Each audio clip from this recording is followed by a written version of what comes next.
चला सुरू. तर आता आपण येऊया श्रवण भक्तीकडे. आज प्रॅक्टिकल आपण केलेले आहे सुरुवातीला, त्यामुळे रिलॅक्स मध्ये कुठले प्रेशर न घेता सुरू कधी होणार आपण पहिले ते संपवले. आता आपण काही वेगळ्या टॉपिक कडे येतोय. तर सुरुवात करूया. पहिले आपण हे का करतोय, कशा करता करतोय. तर एखाद्या ब्रेकफास्टला तुम्ही गेलात 5 स्टार हॉटेलमध्ये, तर खूप प्रकारचं खाणं ठेवलेलं असतं. आपण सगळेजण गेलो जेवायला आणि प्रत्येकाने खाणं घेतलं आणि प्रत्येकाची आपण डिश बघितली. सेम नसणार प्रत्येकाच्या डिश मध्ये. प्रत्येकाच्या आवडी निवडीनुसार, कुवतीनुसार, इच्छेनुसार वेगवेगळ्या प्रकारची डिश भरलेली असणार. हे जे आपण माहिती सांगतोय, घेतोय, मी शिकतोय, तुम्ही शिकताय, ह्याच्यात मी वेगवेगळ्या प्रकारची माहिती सांगतोय. ती प्रत्येक जण त्याच्या आवडीप्रमाणेच घेणार आहे. पिंडे पिंडे मतिर बिन्ना, कुंडे कुंडे नवपया, जातो जातो नवाचारा, नवा वाणी मुखे मुखे. प्रत्येक व्यक्तीची मती भिन्न भिन्न आहे. प्रत्येक व्यक्ती एक दुसऱ्यासारखी नाहीये. प्रत्येक ठिकाणी पाण्याची चव वेगवेगळी आहे. जाती जातीमध्ये आचार वेगळे आहेत. देश बदलला की विचार आणि वाणी पण बदलते. तर याच्यात प्रत्येकाला काय सूट होईल ते प्रत्येकाने स्वतः ठरवून घ्यायचंय, ना की दुसरा काय घेतोय काय घेतोय. सगळ्या गोष्टी देण्याचं काम आपण करूया. आपण फक्त सत्यावरती उजेड टाकूया. त्यातलं काय घ्यायचंय काय नाही ते प्रत्येक जण जे पाहिजे तेच घेणार आहे. त्याच्यात तुम्हाला काही नवीन माहिती देतच नाहीये. तुम्हाला सगळी माहिती आहे, ती फक्त तुम्हाला जाणीव कदाचित नसेल. मी फक्त शब्द देण्याचं काम करतोय. प्रत्येक जण स्वतःचा प्रवास स्वतःच करणार आहे. जेव्हा तुकाराम महाराजांकडे एक त्यांचे शिष्य होते, त्या म्हणाले की तुम्ही आम्हाला शिकवा, तुम्ही ज्ञान करा, द्या मला, काय म्हणतात ते, गुरु हस्त ठेवा, वरद हस्त आणि सगळं करा. तेव्हा ते त्यांना म्हणाले की तुम्ही स्वयंप्रकाशी व्हा. तुमच्या हातच प्रकाश आहे, तुम्हालाच प्रकाशी व्हायचंय. तर आपण काय करतोय, त्याच्यामध्ये जे अडथळे निर्माण होतात तेवढे अडथळे दूर करण्याचा प्रयत्न करतोय. किंवा अध्यात्माचं जे रोपट जेव्हा नुकतंच उगवतंय तेव्हा बाजूला आपण फक्त कुंपण घालण्याचा प्रयत्न करतोय की बाकीचे अडथळे ते रोप खाऊन नको जायला म्हणून. तर एखादी गोष्ट आपण आता प्राणायामात शिकत होतो, पूर्ण श्वास आत घेतला तर आपण पूर्ण श्वास बाहेर सोडू शकतो. आतच पूर्ण घेतला नाही तर बाहेर सोडू शकत नाही. बाहेरच जर पूर्ण सोडला नाही तर पूर्ण आत कसा घेणार. तुमचा कप भरलेला असेल तर त्याच्यात अजून काही घालता येणार नाही. तो रिकामा करणं तर गरजेचं आहे. तसंच तुम्ही एखादी गोष्ट शिकलात तर ती दुसऱ्यांना जरूर शिकवा. जर ती बहुजन हिताय बहुजन सुखाय असेल, जे आपण आधीच्या सेशन मध्ये ऐकलो होतो. जर तुम्ही एखादी गोष्ट मिळत असेल तर ती दुसऱ्याला द्यावी. दुसऱ्याला दिली तर ती तुम्हाला मिळेल. दुसऱ्याला तुम्ही जर स्वतःहून दिली तर ती खूप आनंदी होईल. नाही दिली तर निसर्ग आज न उद्या तुमच्याकडून ती गोष्ट काढून देणार आहे. तेव्हा तुम्हाला दुःख आल्याशिवाय काही राहणार नाही. तर एकत्वाची जाणीव, जे आपण योग म्हणजे काय, जे अंतरात्मा आणि परमात्म्यातलं जे एकत्व आहे त्याला योग म्हणतो. उच्च जागरूकता, जाणीवपूर्वकता, माइंडफुलनेस, ह्याला योगाच्याच भाषेत उच्च जागरूकता असं म्हणतात. पंचेंद्रियांच्या पलीकडे. तर 2 मासे एकदम तरुण असतात, लहान पिल्ल असतात. ती मोठ्या तलावातल्या खोल पाण्यामध्ये सकाळी सकाळी चाललेले असतात इकडून तिकडे आणि खूप मजेत असतात. एकमेकांशी बोलण्यात पूर्ण व्यस्त असतात. काल काय घडलं, उद्या काय घडलं, परवा काय घडणार, सगळी चर्चा त्यांची चालू असते आणि गप्पा गोष्टी करत ते 2 मासे जोरात चाललेले असतात स्पीड मध्ये. लहानांचा स्पीड खूप मोठा असतो आणि पलीकडून एक वयस्कर मासा येत असतो आणि तो त्याला क्रॉस होत असताना त्याला विचारतो, काय कसं काय, हाऊ इज द वॉटर, पाणी कसं आहे, असं म्हणून तो जातो. ही मुलं हसतात मासे आणि पुढे जातात आणि एकमेकांना विचारतात, अरे पाणी आहे कुठे. म्हणजे त्यांना अवेअरनेसच नसतो की आपण पाण्यात जन्माला आलो आणि पाण्यातून आपण पोहत चाललो. आपलं काही वेगळं आहे का. आपण काल काय घडलं, आज काय घडलं, उद्या काय घडलंय. अरे आपण अंतरात्मे आहोत आणि मनुष्य रूपात आपण फक्त अनुभव घेतोय. हे आपण विसरूनच गेलेलो आहे. आपणच मनुष्य आणि चिरकाल टिकणार आहोत कधी आपल्या शरीराला अंतच नाही अशा भावनेतच आपण मार्गक्रमण करतोय. तर ही जाणीवपूर्वकता येणं गरजेचं आहे, अवेअरनेस येणं गरजेचं आहे. तर आज जो आपला टॉपिक आहे तो फक्त आणि फक्त जाणीवपूर्वकतेवर, माइंडफुलनेस वरती आहे. आता माइंडफुलनेस, जागरूकता म्हणजेच काय? तुम्ही श्वास घेताय, जो आपण श्वसनाचं आता माइंडफुलनेस बघितलं, जाणीवपूर्वक श्वसन. जेव्हा जेव्हा विसर पडतो तेव्हा श्वसनावर लक्ष केंद्रित करा. तुम्हाला जाणीव होईल की बाबा आपण करतोय. तुम्ही खूप दुःखात आहात, प्रचंड त्रासात आहात, वाटलं जगात काही अर्थ नाहीये, 2 बोटं घ्या, विष्णू मुद्रा करा, दोन्ही नाकपुड्या दाबा, 2 मिनिटं दाबूनच ठेवा. 2 मिनिटात तुमचा जीव जायची वेळ येईल आणि तुम्ही बोट सोडाल तेव्हा प्रचंड परमानंद होईल. अरे आपण जिवंत आहोत. ही जाणीव आपल्याला येणं फार गरजेचं असतं, नको ते याच्यात आपण मनस्ताप करून घेतल्यामुळे. तर ही जाणीवपूर्वकता कशा कशात असते? एक तर श्वास घेण्यामध्ये असते, पुढे आपण बघणार आहोत ही जाणीवपूर्वकता प्रत्येक कामात कशी आपल्याला आणता येईल. जेव्हा आपण चेहऱ्यावर हसू, स्माईल आणतो, जेव्हा स्पर्श करतो, जेव्हा चव घेतो, खातो, जेव्हा आपण वास घेतो, ड्रिंक पितो, आपण पाणी पितो किंवा कुठलं काही, जेव्हा ऐकण्याचं काम करतो, जेव्हा आपण बघण्याचं काम करतो, जेव्हा आपण झोपतो, जेव्हा आपण वाचतो, जेव्हा आपण बोलतो किंवा गप्प असतो, या सगळ्या कृतीमध्ये ही जाणीवपूर्वकता फार गरजेची असते. आणि ही जाणीवपूर्वकता असल्यावर आपण खऱ्या अर्थाने जगतो. जेव्हा एखादं पंचेंद्रियातलं इंद्रिय असतं त्याच्या आपण पूर्ण आहारी जातो तेव्हा जाणीवपूर्वकता विसरून जातो. म्हणूनच शास्त्रात म्हटलंय, शब्दादिभिः पंचभिरेव पंच पंचत्व मापु स्वगुणेन बद्धाः कुरंग मातंग पतंग मीन भृंगाधर पंचभिरंचित किम. अर्थात प्रत्येक इंद्रियाच्या आहारी जाऊन कसे खालची जनावर स्वतःचा जीव गमवतात असं याच्यात त्यांनी उदाहरणाने सांगितलेलं आहे. उदाहरणार्थ आवाजाने, म्हणजे ऐकण्याचं जे इंद्रिय आहे त्या बासरीच्या आवाजाला भुरळ पाडून पळणारं हरिण थांबतं आणि पारद्याच्या तीराला आपला प्राण गमवून बसतं. वासाने भुंगा कमळात जाऊन बसतो आणि कमळ बंद झालेलं त्याला कळत नाही, तो वासाच्या आहारी गेलेला आहे. स्पर्शाच्या आहारी जाऊन हत्ती मादीला भेटण्याच्या तीव्र इच्छेने खड्ड्यामध्ये मादीचा पुतळा असलेला हत्तीला खरी हत्ती समजून हत्ती खड्ड्यात उडी मारतो आणि कायमचा बंदी होऊन जातो. दृष्टीच्या आहारी जाऊन आगीचा लोळ दिसत असताना पतंग त्या आगीत उडी घेतो आणि मरणाला आमंत्रण देतो. चवीच्या आहारी जाऊन मासा हा गळाला लागलेलं खाणं गळाला जाऊन अडकून आपला जीव गमवतो. तर असं चवीच्या आहारी जाऊन, स्पर्शाच्या आहारी जाऊन, वासाच्या आहारी जाऊन, नंतर दृष्टीच्या आहारी जाऊन आणि आवाजाच्या आहारी जाऊन हे प्राणी आपापले जीव गमवतात. तर हे 5 इंद्रिय असलेल्या पुरुषाचं, माणसाचं काय सांगावं, हे या सुभाषिताचा अर्थ होतो. तर ही अर्थ जो आहे तो आपण प्रत्येक इंद्रियाकडे कसं जाणीवपूर्वकपणे बघू शकतो ते इथे दिलंय. आपण स्माईल हा चेहऱ्याचं एक्सप्रेशन झाला, टच म्हणजे स्पर्श झाला, ही चव झाली, इथे वास झाला, इथे चव झाली, इथे ऐकणं झालं, इथे बघणं झालं, झोपणं, वाचणं आणि बोलणं झालं. तर हे जे आपल्याला दिलेले आहे ते आपण जाणीवपूर्वकपणे कसे वापरू शकतो इकडे लक्ष देऊ. आता जे आपण अवेअरनेस, जाणीवपूर्वकता जी असते ती या क्षणाची असते. तो क्षण चांगला असेल वाईट असेल, तो फक्त जाणीवपूर्वकतेने अनुभवायचं आपल्या हातात आहे. जर तो चांगला असेल तर आनंद घेऊया, वाईट असेल स्थिरपणे घेऊया, कारण ते देखील जाणारच आहे.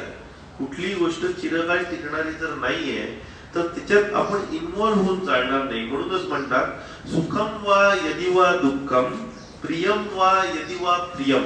सुख असो वा दुःख असो, प्रिय असो वा अप्रिय असो, प्राप्तम प्राप्तम उपासित, जे जसे मिळत जाईल तसे ते भोगत जा. हृदयेन पराजितः, हृदयाने दुःखी कष्टी न होता. तर हे आपण जे बघतोय की आत्ता जे आहे ते आपण होत. आपण जे आत्ता आलेलो होतो ते आपण आधी काय केलंय या जन्मी, आधीच्या जन्मी, त्याचं पूर्ण फलित आपण आत्ता आहोत. आपण गेल्या जन्मी कोण होतो, काय जणांना जाम इंटरेस्ट असतो, आपण शोध घेऊया काय झालं, कुठले साधू पासून आलो, कुठून आलो, काय आलो, फार वेळ खर्ची घालतात. पण त्यांनी तुम्ही आत्ता ऑलरेडी आहात आणि तो वेळ घालवण्यात तुम्ही महत्वाची तुमची संधी घालवताय जी एवढ्या जन्मानंतर तुम्हाला आलेली आहे. पुढे काय व्हायचंय ते तुम्ही आत्ता काय करणार, आज काय करणार, या क्षणी काय करणार ह्याच्यावर ठरणार आहे. त्यामुळे आता पुढची पायरी काय ही बघणं गरजेचं आहे. आज तुम्ही इकडे जमलेले आहात, मी इकडे आलेलो आहे, आपण सगळे एकमेकांना मिळून समन्वयाने काही गोष्टी शिकण्याचा प्रयत्न करतोय. ही आत्ताची आपली जी गोष्ट आहे ती आपली भविष्याची दिशा ठरवणार आहे. भविष्यात आपण काय बनणार आहोत. आपण हे करत असताना जे मनातले हलकल्लोळ असतात, पॉझिटिव्ह निगेटिव्ह थिंकिंग, ते फार सुंदरपणे सांगितलंय. आपण निरभ्र आकाश असतो आणि हे सगळे ढग असतात, ते येतात जातात येतात जातात आणि आपण त्याच्यात काही बदलणारे नसतात. फार पलीकडे जाऊन रवींद्रनाथ टागोर म्हणतात की आयुष्याच्या संध्याकाळी हे जे ढग माझ्या इथे जमलेले आहेत आणि जे रंग घेऊन येत आहेत ते माझ्या आयुष्यात आता कुठलेही वादळ किंवा पाऊस आणणारे नाहीयेत, तर माझ्या आयुष्यात ते वेगवेगळे फक्त रंग भरण्यासाठी आलेले आहेत आणि मी फक्त त्याचा साक्षीदार आहे. तर आपण विचार करतो मृत्यूनंतर जीवन आहे का, is there any life after death. ह्याच्यात बऱ्याच जणांना इंटरेस्ट असतो, मेल्यानंतर काय होणार काय होणार काय होणार. अरे पण तुम्ही आत्ता जगताय का, आत्ता जिवंत आहात का, आत्ताचा क्षणाचा तुम्ही अनुभव घेताय का हे कोणी विचार करत नाही. जो तो धावतोय, आज हे पाहिजे ते पाहिजे ते पाहिजे. बरं माझ्याकडे आता गाडी नाहीये, मी सायकल घेतली. बरं आता सायकल आली, मी स्कूटर घेतली, स्कूटर घेतली, आता मी गाडी घेतली, गाडी घेतली, मोठी गाडी घेतली, अजून मोठी गाडी घेतली. समाधान हे कुठे नाहीच आहे. मी झोपडीत राहत होतो, चाळीत आलो, ब्लॉक मध्ये आलो, बंगला घेतला, चालूच आहे पुढे. सगळ्या गोष्टी आपण कुठेही समाधानी नाही होत. पुढे काय पुढे काय पुढे काय ह्याच्यातच धावतोय. खालती काय हे आपण बघतच नाही.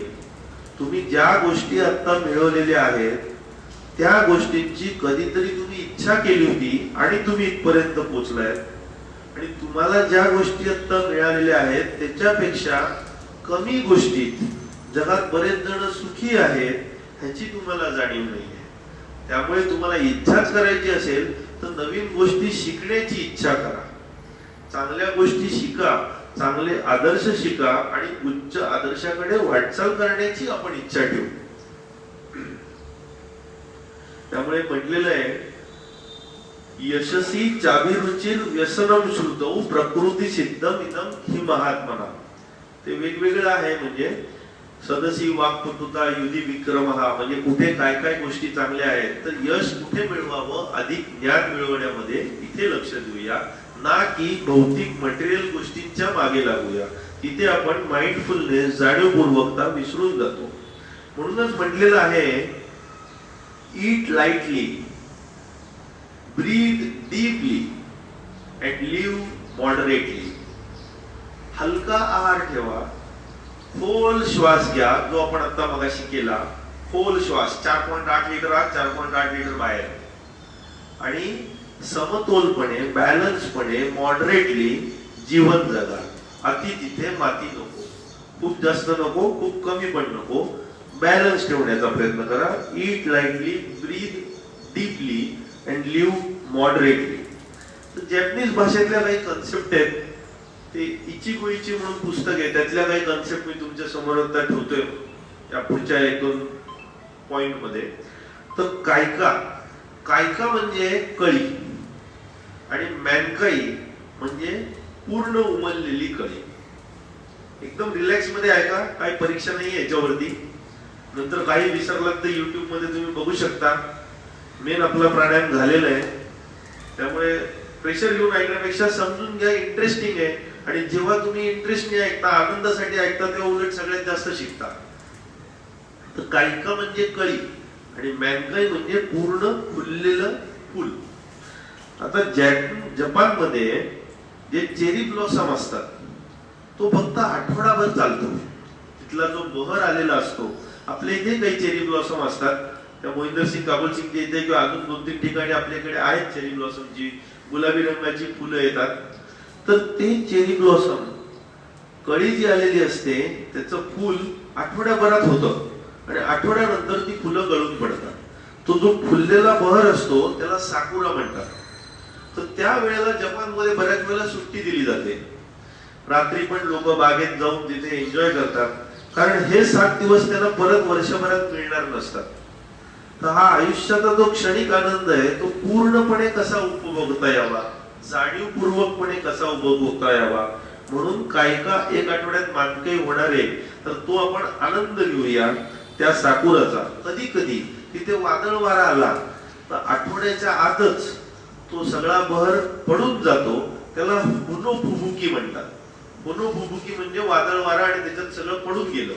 आयुष्य पण असं आहे, आपल्याला वाटतं सगळं काय होणार 100 वर्ष एकदम ओके, पण कधी वादळ होईल आणि कधी कोण जाईल कसलाही पत्ता नसतो. तर या क्षणात जाणीवपूर्वकपणे जगायला शिकूया या कायका आणि साकुरा सारखं. एक शंभालाची गोष्ट आहे. एक मनुष्य असतो, ही जॅपनीज स्टोरीज आहे, गेट्स ऑफ शंभाला.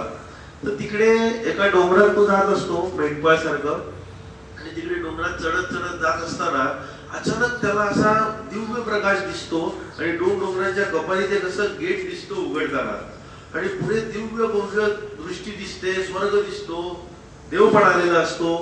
आणि तो इतका प्रभावित होऊन जातो. देव म्हणतो ये.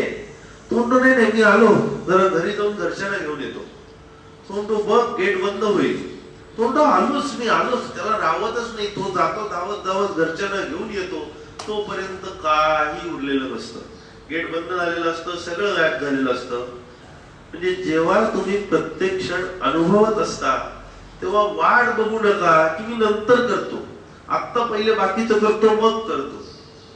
हा क्षण आत्ताच अनुभवाची वेळ आहे. तो क्षण परत येणाऱ्यातला नाहीये. हे गेट ऑफ शंभाला स्टोरी सांगते.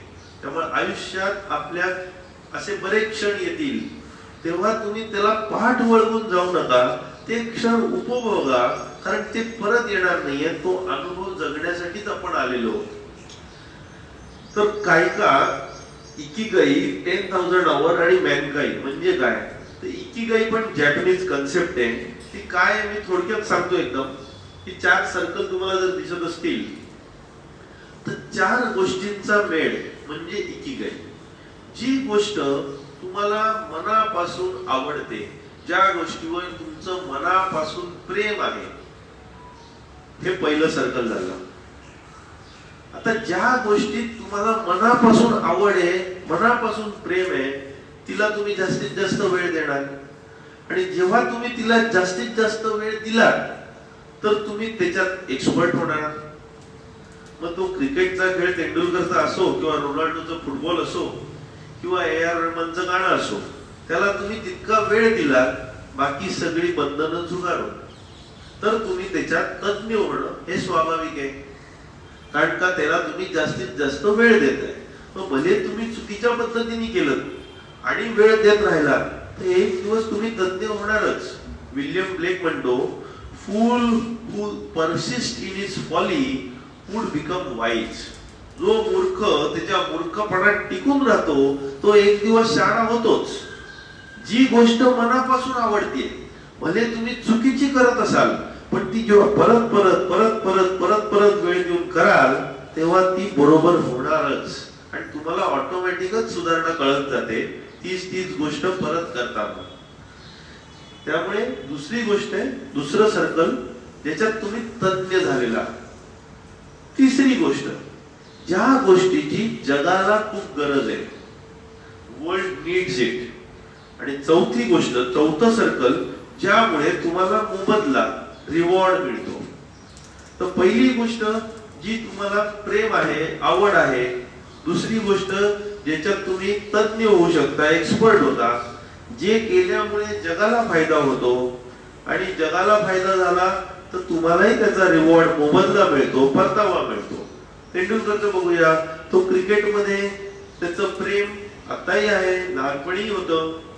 त्याच्यात तो तज्ञ झाला, महान झाला, जगाला त्यांनी खूप आनंद दिला, जगाची करमणूक झाली, जगाला प्रोत्साहन मिळालं, मोटिवेशन मिळालं आणि त्याचा परतावा त्याला मिळाला. तर तेंडुलकरचं इकिगाई क्रिकेट. असं प्रत्येकाने आपल्या आयुष्यात शोधणं गरजेचं आहे. काय करायचंय आयुष्यात हे जर कळत नसेल तर आपल्याला कुठली गोष्ट करायला खूप उत्साह, खूप आवड आहे, खूप इंटरेस्ट आहे, ही गोष्ट शोधा, त्याच्याकरता वेळ द्या, त्याच्यात तज्ञ झाला की पुढचे 2 मार्ग ऑटोमॅटिक सापडतील.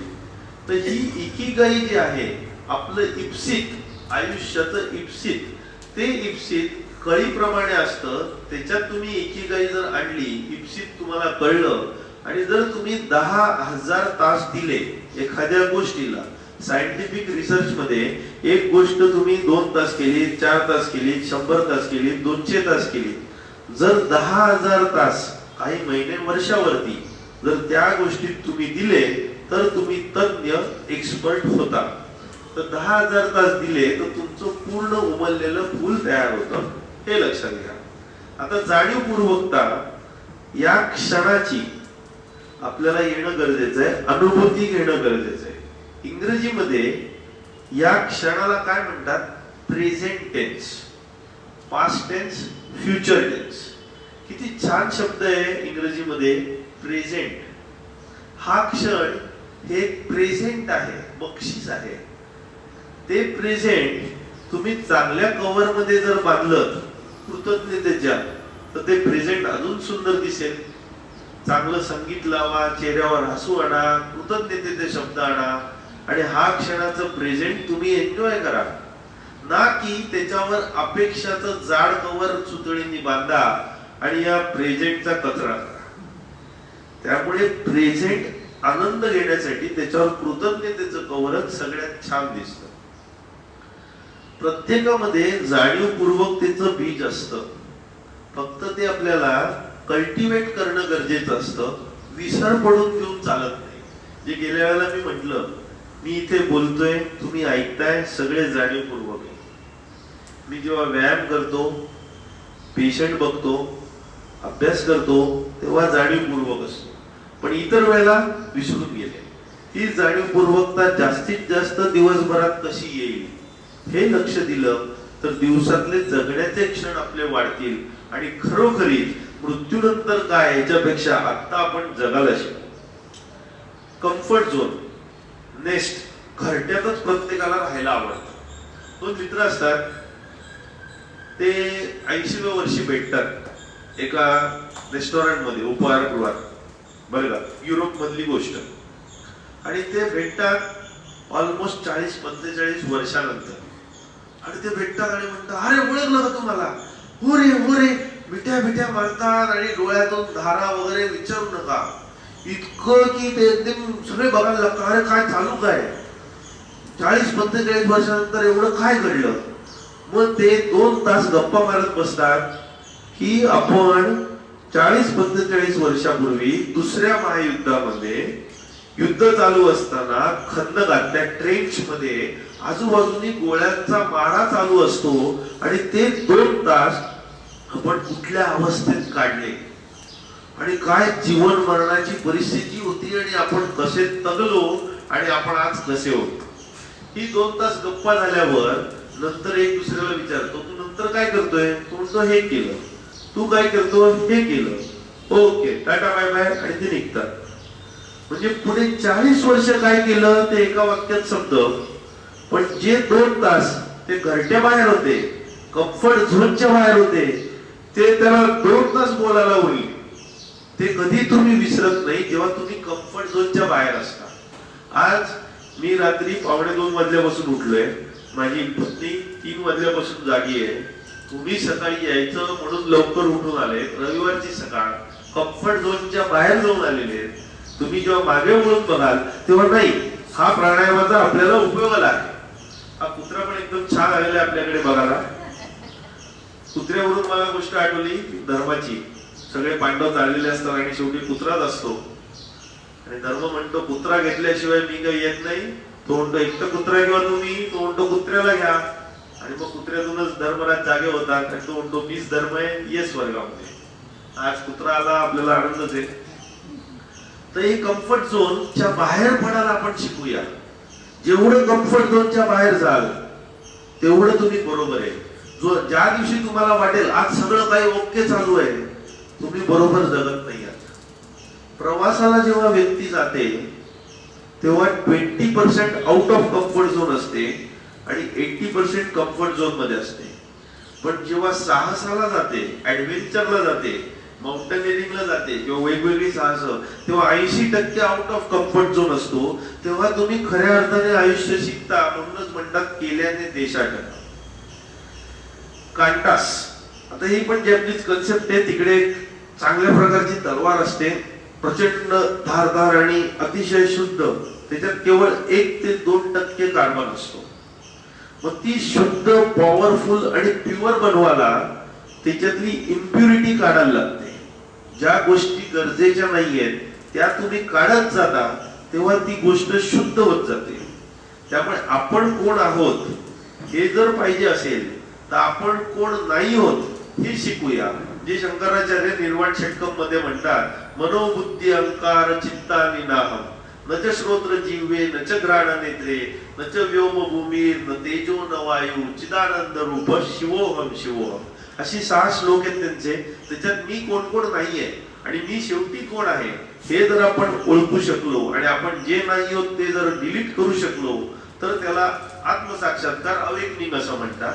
ही जाणीव ज्याला सतत असते तोच आत्मसाक्षात्कारी असतो. टेम्पररी 1-2 क्षणाकरता सगळ्यांना येत असते. ती टिकवणं हे अभ्यासाने शक्य आहे आपल्यासारख्या लोकांना. अमोरफती. अमोरफती ही एक कन्सेप्ट आहे. इटालियन, स्पॅनिश, फ्रेंच याच्यात, फ्रेंच भाषेतला शब्द आहे. म्हणजे लव्ह फॉर डेस्टिनी.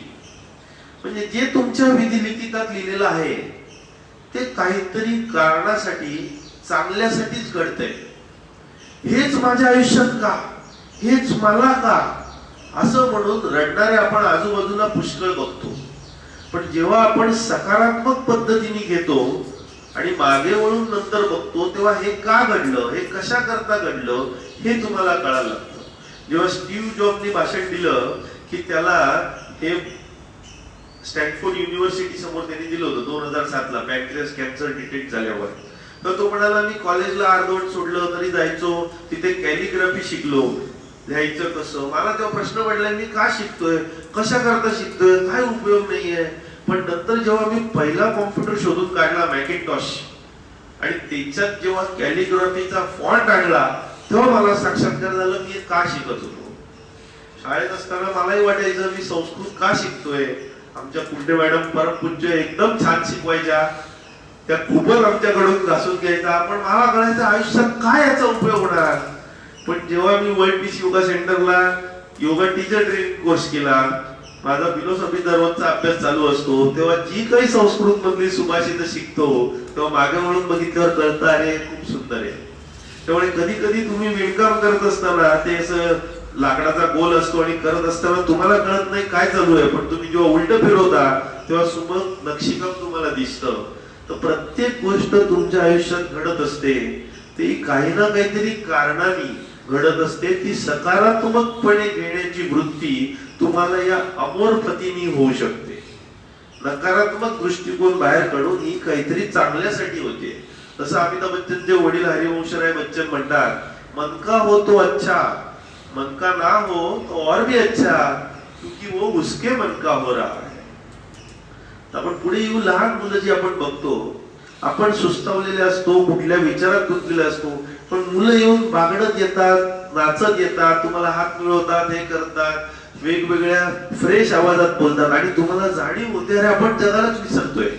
त्यामुळे जर जगाला विसरत असाल तर 4 वर्षाच्या मुलाबरोबर नाही तर 84 वर्षाच्या आजोबांबरोबर नक्की वेळ काढा. परत जगण्याचा अर्थ कळाल्याशिवाय राहणार नाही. आयुष्य हे काही गती नाहीये, स्पीड नाहीये. फास्ट फास्ट फास्ट फास्ट सगळीकडे फास्ट पाहिजे. लवकरात लवकर कसं, इकडे धावा तिकडे धावा तिकडे धावा, आणि याच्यात तुम्ही जगाला खरंच विसरत असता. बऱ्याच जणांना खूप गोष्टी पाहिजे असतात, सगळीकडे धावत असतात, ते विचार खूप करतात, त्यांना खूप गोष्टी पाहिजे असतात, खूप गोष्टी शोधत असतात.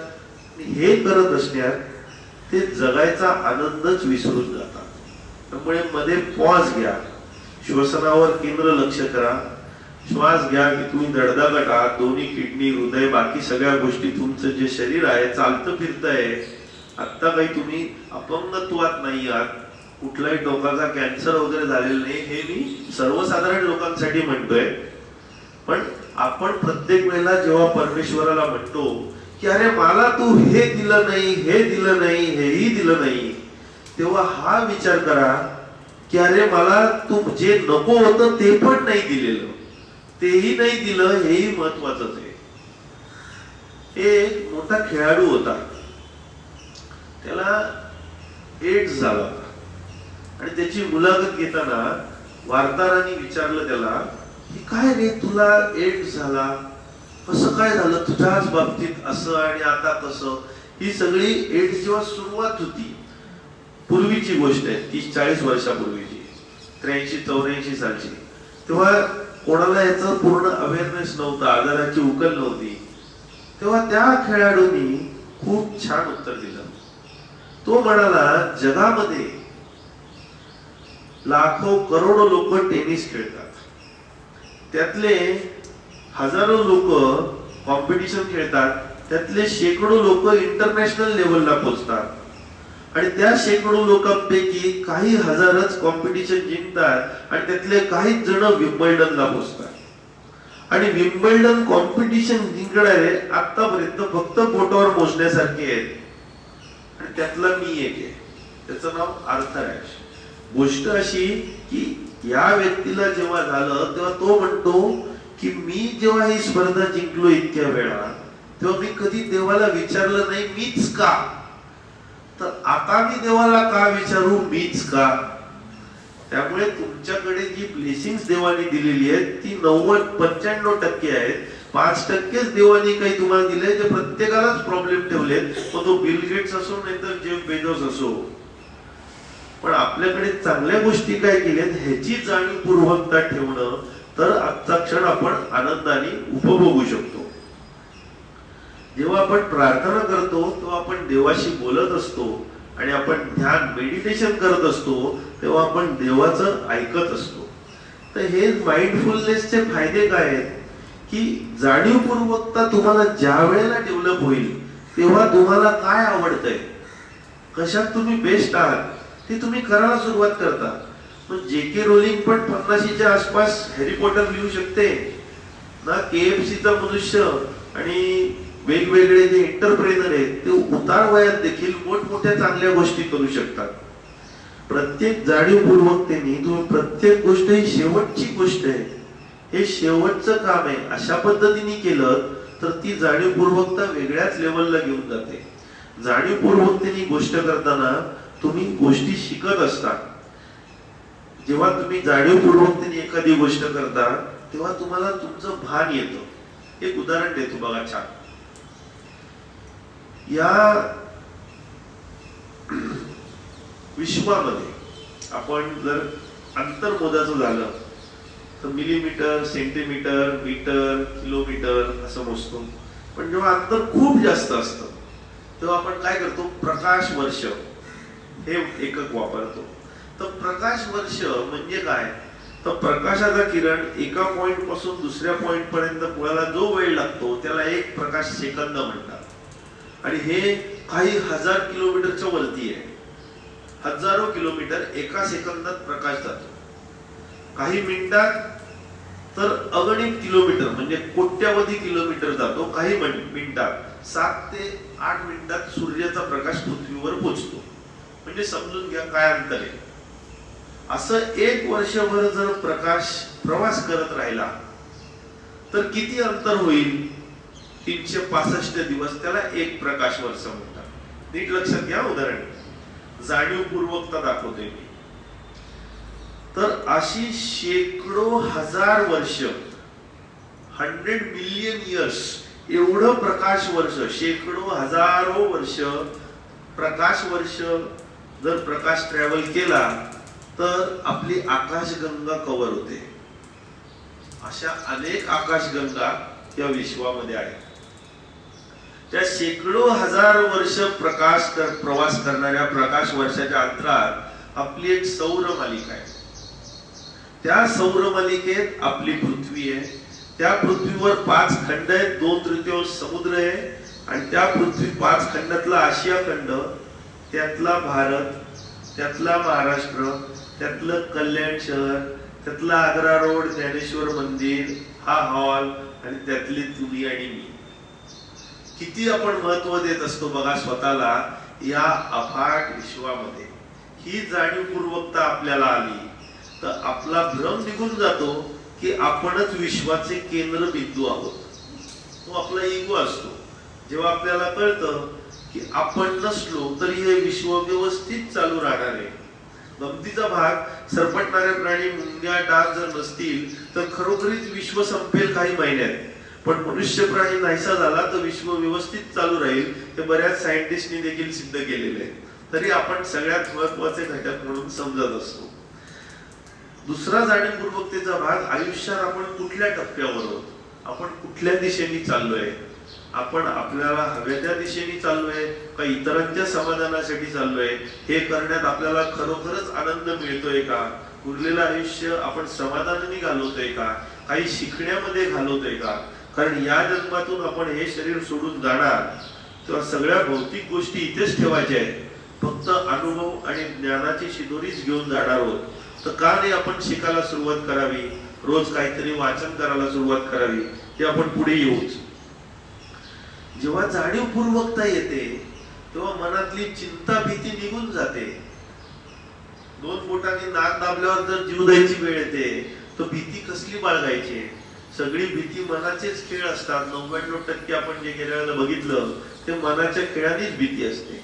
तर प्रत्येक काम करताना आपल्याला पूर्ण लक्षपूर्वकपणे ते काम करायचंय.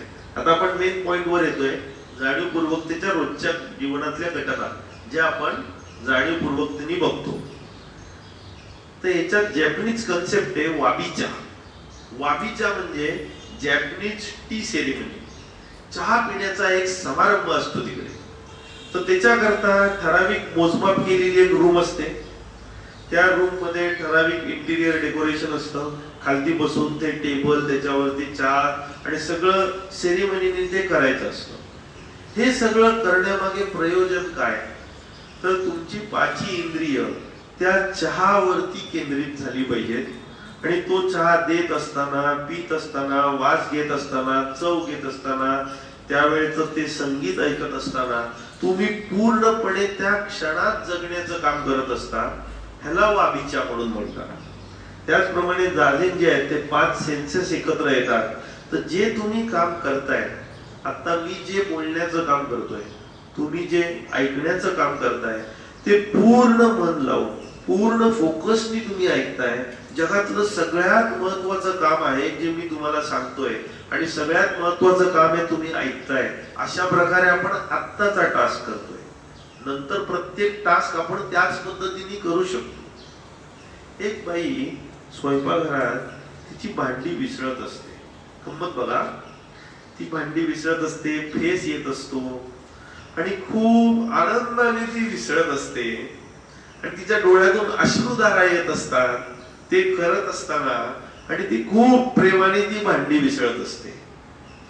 की मुलगी येते आणि विचारते, काय ग आई, तू एवढी खुश आणि आनंदी आणि डोळ्यातून पाणी येऊन भांडी विसरते, काय होतंय.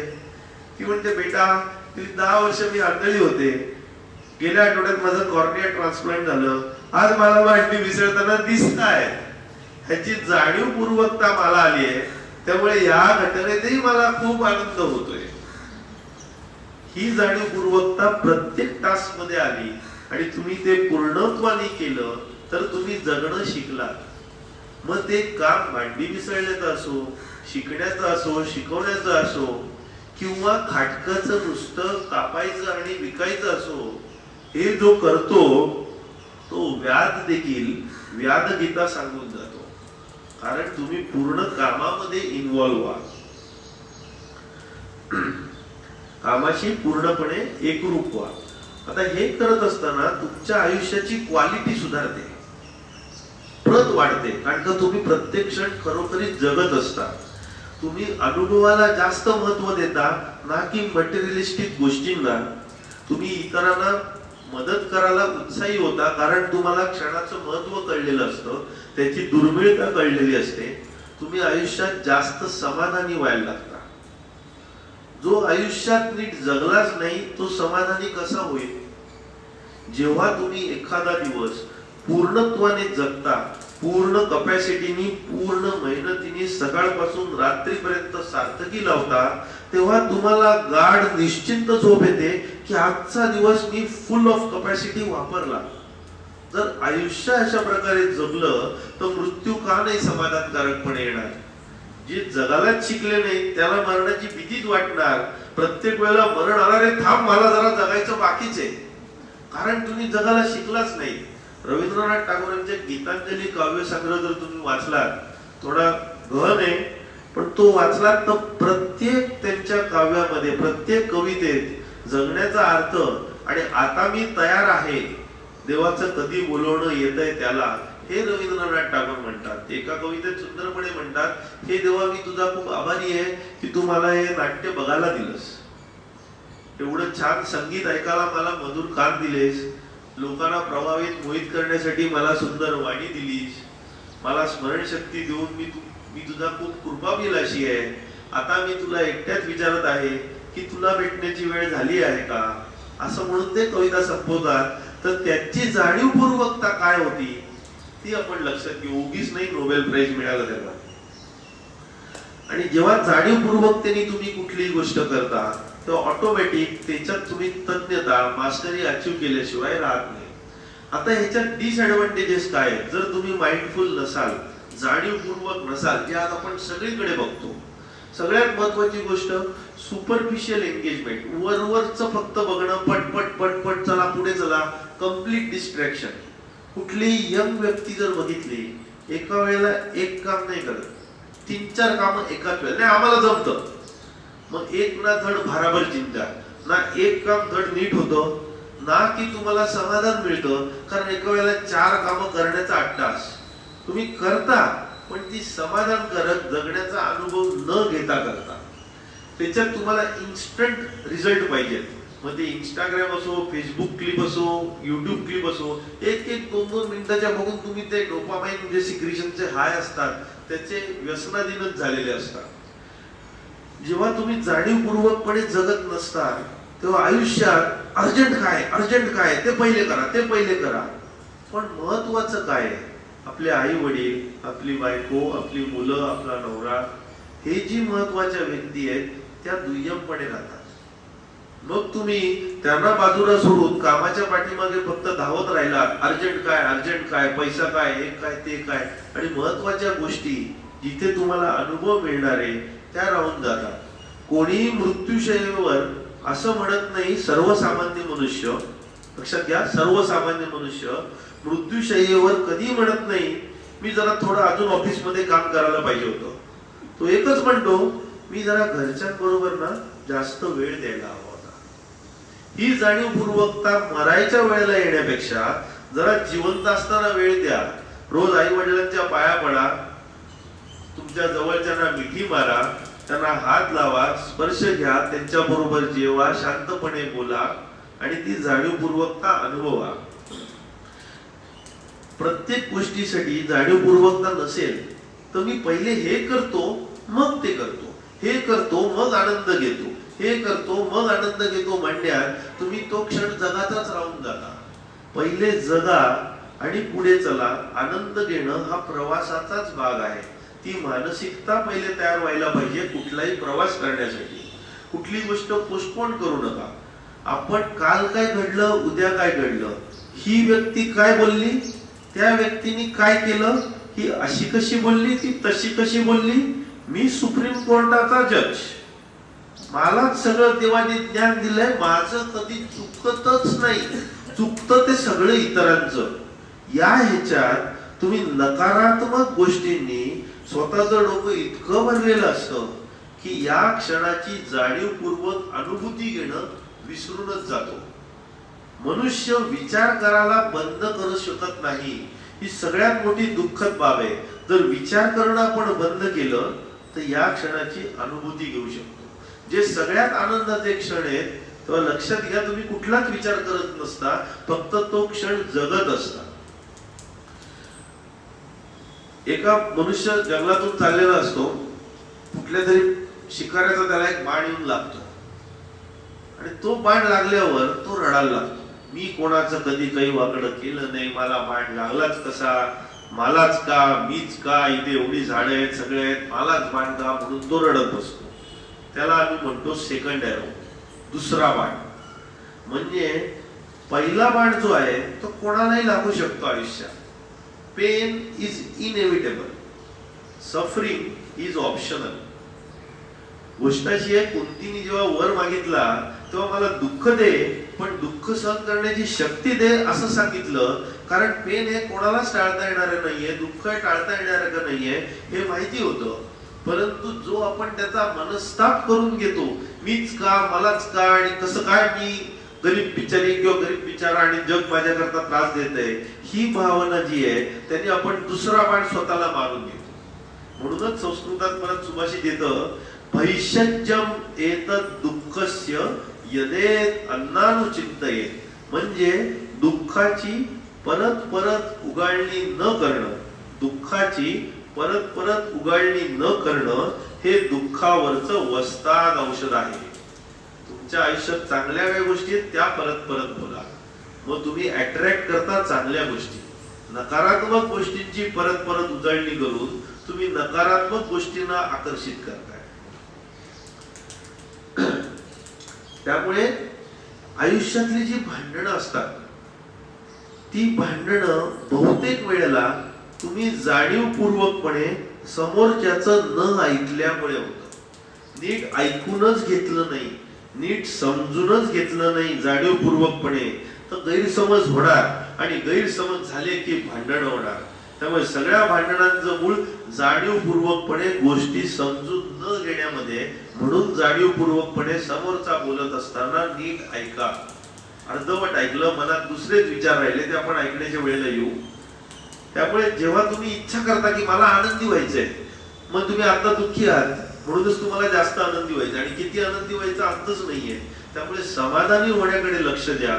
समाधान मिळवलं तर आनंद हा ऑटोमॅटिक आलाच. तर आपण आता येऊया मेन 5-6 गोष्टींकडे जिथे आपण जाणीवपूर्वक तरी जगू शकतो. पहिलं आलं हसू. जेव्हा आपण हसतो, स्माइल करतो, तेव्हा खरं हसू आणि फेक हसू कसं कळणार? जे डोळ्यातून हसतात, आता काकू हसतायत डोळ्यांनी पाठवतात काकू, ते खरं हसू, ते डोळ्यात दिसतं. आणि 5 स्टार हॉटेलमध्ये गेले तर रिसेप्शनिस्ट असते हा हा हा, आता ते काही अर्थ नाहीये, तो केवळ विनोद झाला. कारण का तिला हसणं गरजेचं आहे तिच्या कामासाठी. बाहेर पण फेक हसणारे खूप दिसतात, जे जाणीवपूर्वकपणे हसतात ते डोळ्यातून हसतात. जेव्हा तुम्ही जग तुम्हाला रडवाचा प्रयत्न करतो आणि तुमचं हसू घालवतो, तेव्हा तुम्ही निश्चय करा की तुमचं हसू जगाला बदलेल. तुम्ही जर चेहऱ्यावर हसू आणलं नाही तर तुमचा मेकअप पूर्ण झाला नाही असं समजा. हसाला कुठलीही किंमत लागत नाही, पण एक कोणाचं सुंदरसं हसू अनमोल ठेवा देऊन जातं. तुम्ही जिवंत आहात तेव्हाच हसू शकता. दात गेल्यावर आणि मेल्यावर हसूनही उपयोग नाहीये. आता जिवंत आहात तेव्हा हसून घ्या. लहान मूल बघितलं तर ते 50-100 वेळा दिवसातून हसतं. काय लागतं हसाला? हा हो, लगेच हसायला लागतं. आपल्याला हसायला ना जाम प्रॉब्लेम लागतात, फार अटी आणि शर्ती लागतात तरच मी हसणार. ऍडमिट पेशंट असतो, सिरियस असतो, थोडाफार सुधरत असतो, मी राऊंडला येतो, फार चिंताग्रस्त असतो, घरचे पण जरा हसून दाखवा असं म्हटलं, सगळे नातेवाईक हसायला लागतात पेशंटचे. पेशंट शांतपणे म्हणतो हसायचं काय त्याच्यात, म्हणजे त्यांना कारणाशिवाय हसू शकतो हे पोचलेलंच नसतं. तर हसायला आपण शिकलो तर ती जाणीवपूर्वकता आपल्याकडे येते. तर ती जाणीवपूर्वकता येण्यासाठी आपण हसायला शिकूया. शेक्सपियरने फार सुंदर वाक्य दिलंय, the robbed who laughs or the rob who smiles at thief steals something from him. The rob who smiles steals something from thief.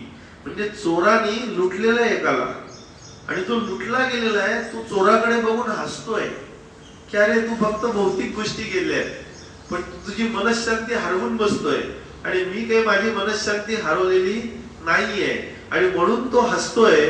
तो चोराकडून त्याची मनशांती अजूनच खेचून घेतोय. हे हसण्याची ताकद झाली. त्यामुळे हसणं कुठल्याही कारणाशिवाय हे जगण्याचा अनुभव देऊन जातं. म्हणूनच हास्य क्लब जे असतात आपण कधी कधी नावं ठेवतो पण त्याच्यात गण अंतर आहे. अर्थाशिवाय हसा. शाळेत असताना 8वी 9वी 10वी आमचा एक ग्रुप होता, पहिल्या दुसऱ्या तिसऱ्या बेंचवरचा. आम्ही काही कारण नसता नुसते हसायला सुरुवात करायचो आणि ते इतकं इन्फेक्शस व्हायचं की सगळे हसायला सुरुवात करायचे. जगण्याचा निखळ आनंद घेता सगळ्यात जास्त स्नायू त्यांनी ऍक्टिव्हेट होतात. हसणं ही कुलिंग सिस्टीम आहे हार्टसाठी, चेहऱ्यासाठी स्पार्कलिंग सिस्टीम आहे, ती आईसाठी अजून चमकदार सिस्टीम आहे आणि मनासाठी रिलॅक्सिंग सिस्टीम आहे. म्हणून हसायला विसरू नका. जाणीवपूर्वकपणे दिवसातून हसा. हे इंटरेस्टिंग आहे म्हणून आपण सांगतोय. कदाचित ओव्हरडोस वाटेल, नंतर सावकाश युट्यूब वर बघा. जे आता तुमच्या आवडीचं आहे तेवढं घ्या. जसं आपण ब्रेकफास्टला बसलोय 5 स्टार हॉटेलमध्ये. स्पर्श. आता एक हसण्याचं एक उरलं. हसू हे एकच कर्व आहे. कर्व म्हणजे वळण आहे जे सगळ्या जगातल्या गोष्टी सरळ करतं. Smile is the only curve which straightens everything in the world. जेव्हा सगळं चुकीचं होत असतं तेव्हा हसा. रडण्यापेक्षा हसलेलं केव्हाही बरं. रडून कुठलीही गोष्ट सुधरत नाही, त्यांनी प्रॉब्लेम मध्ये एकाची वाढ होते. हसून तुम्हाला उत्साह येतो आणि कामाला लागण्याची शक्ती येते. स्पर्श. स्पर्श जो आहे तो जगातलं सगळ्यात मोठं अनुभवाचं इंद्रिय म्हटलं जातं. जे प्राण्यांपासून मानवापर्यंत स्पर्शाची किंमतच वेगळी आहे. जेव्हा देवत्व असलेल्या व्यक्तीचा स्पर्श होतो तेव्हा तुम्हाला ब्रह्मज्ञानी प्राप्त होऊ शकतं. असं कितीतरी दाखले आपण बघतो. स्पर्शाची भाषा जगात सगळ्यांना कळते. मायेचा हात जो आपण म्हणतो, आईचा, पत्नीचा, नवऱ्याचा, मुलांचा, 3 मुलांनी मारलेली जी मिठी असते. कधी तुम्ही अनुभवा, तुम्ही तुमच्या सगळ्यात प्रिय व्यक्तीला मिठी मारली आहे आणि ती व्यक्ती तुम्हाला डबल कडकडून मिठी मारतीये. त्याच्यापेक्षा आनंददायक क्षण जगात कुठे असू शकत नाही. स्पर्श करताना तुम्हाला खोलवर त्याचे अनुभव येतात, जरी स्पर्श सुपरफिशियल असला तरी. स्पर्श करताना एक छोटीशी गोष्ट आहे. तुम्ही जेव्हा मिठी मारता, सायंटिफिक एक्सप्लेनेशन काय आहे की दिवसातून जवळच्या व्यक्तींना 8 वेळा तरी मिठी मारा. प्रत्येक मिठी 6 सेकंद टिकू दे. आता काय सायन्स याच्यात? जेव्हा 6 सेकंद टिकेल अशी मिठी मारता तेव्हा तुमच्या मेंदूत ऑक्सिटोसिन रिलीज होतं. त्यांनी एकमेकांबद्दलचा ट्रस्ट वाढतो आणि तो ट्रस्ट वाढला, अफेक्शन वाढलं की एक प्रकारचा तो विश्वास असतो. हस्तांदोलनापेक्षा मिठी मारणं एक जास्त महत्वाचं. नीट बघा, फ्रेंच लोकांमध्ये किंवा काही पार्टीजला अशी अशी अशी मिठी मारणार झालं का? आणि आपले आदरणीय पंतप्रधान मोदीजी जेव्हा जातात आणि मिठी मारतात 6 सेकंद तर नाही सोडत ते. त्यांना माहिती आहे ह्याला चिंकायचं 6 सेकंद टिकवूया, तरच त्याचा ट्रस्ट घेणार, अफेक्शन घेणार आणि भारत नव्या उंचीला पोहोचणार. तर 6 सेकंदाची मिठी सोडू नका. जर कधी मारली नसेल घरी जाऊन मारा, रस्त्यावर उघड्यावर मारू नका. त्यामुळे सामाजिकतेचं भान ठेवून करा. पण ही मिठी जर तुम्ही आमच्या आई वडिलांना मारली नसेल तर जरूर मारायला लागा. तुमच्या नवऱ्याला, पत्नीला मारली नसेल, मुलाला मारली नसेल तर मारा.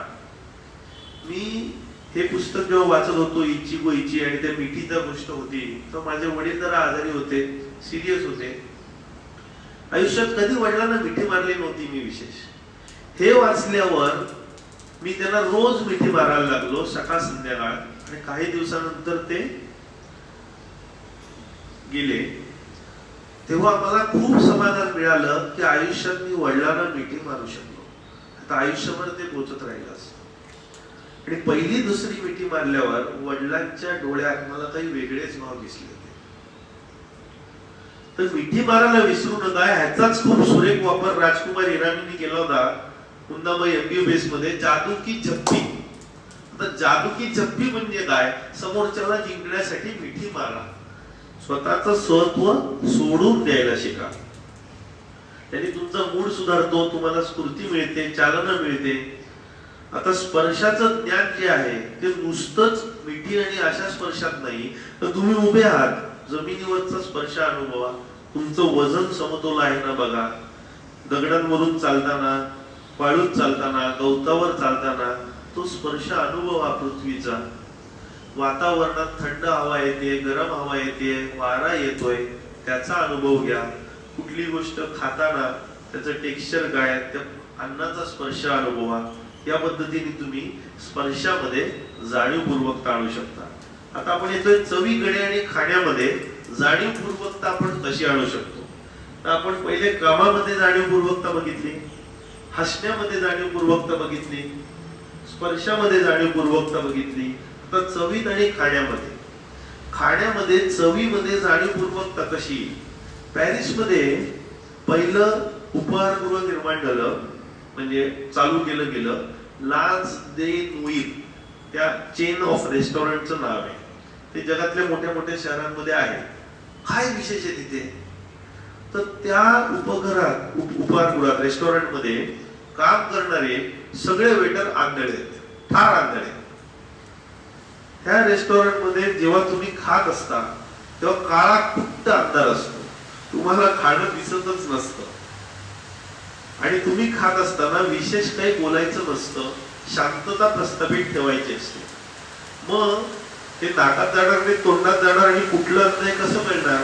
तर पहिले ते तुम्हाला बाहेर डेमो देतात उजेडामध्ये, की तुमचं ताट येईल ते असं असेल, इकडे तिकडे असेल, आणि तुम्हाला छोट्या प्रकाशात दाखवलं जातं एकदा, आणि मग अंधार केला जातो.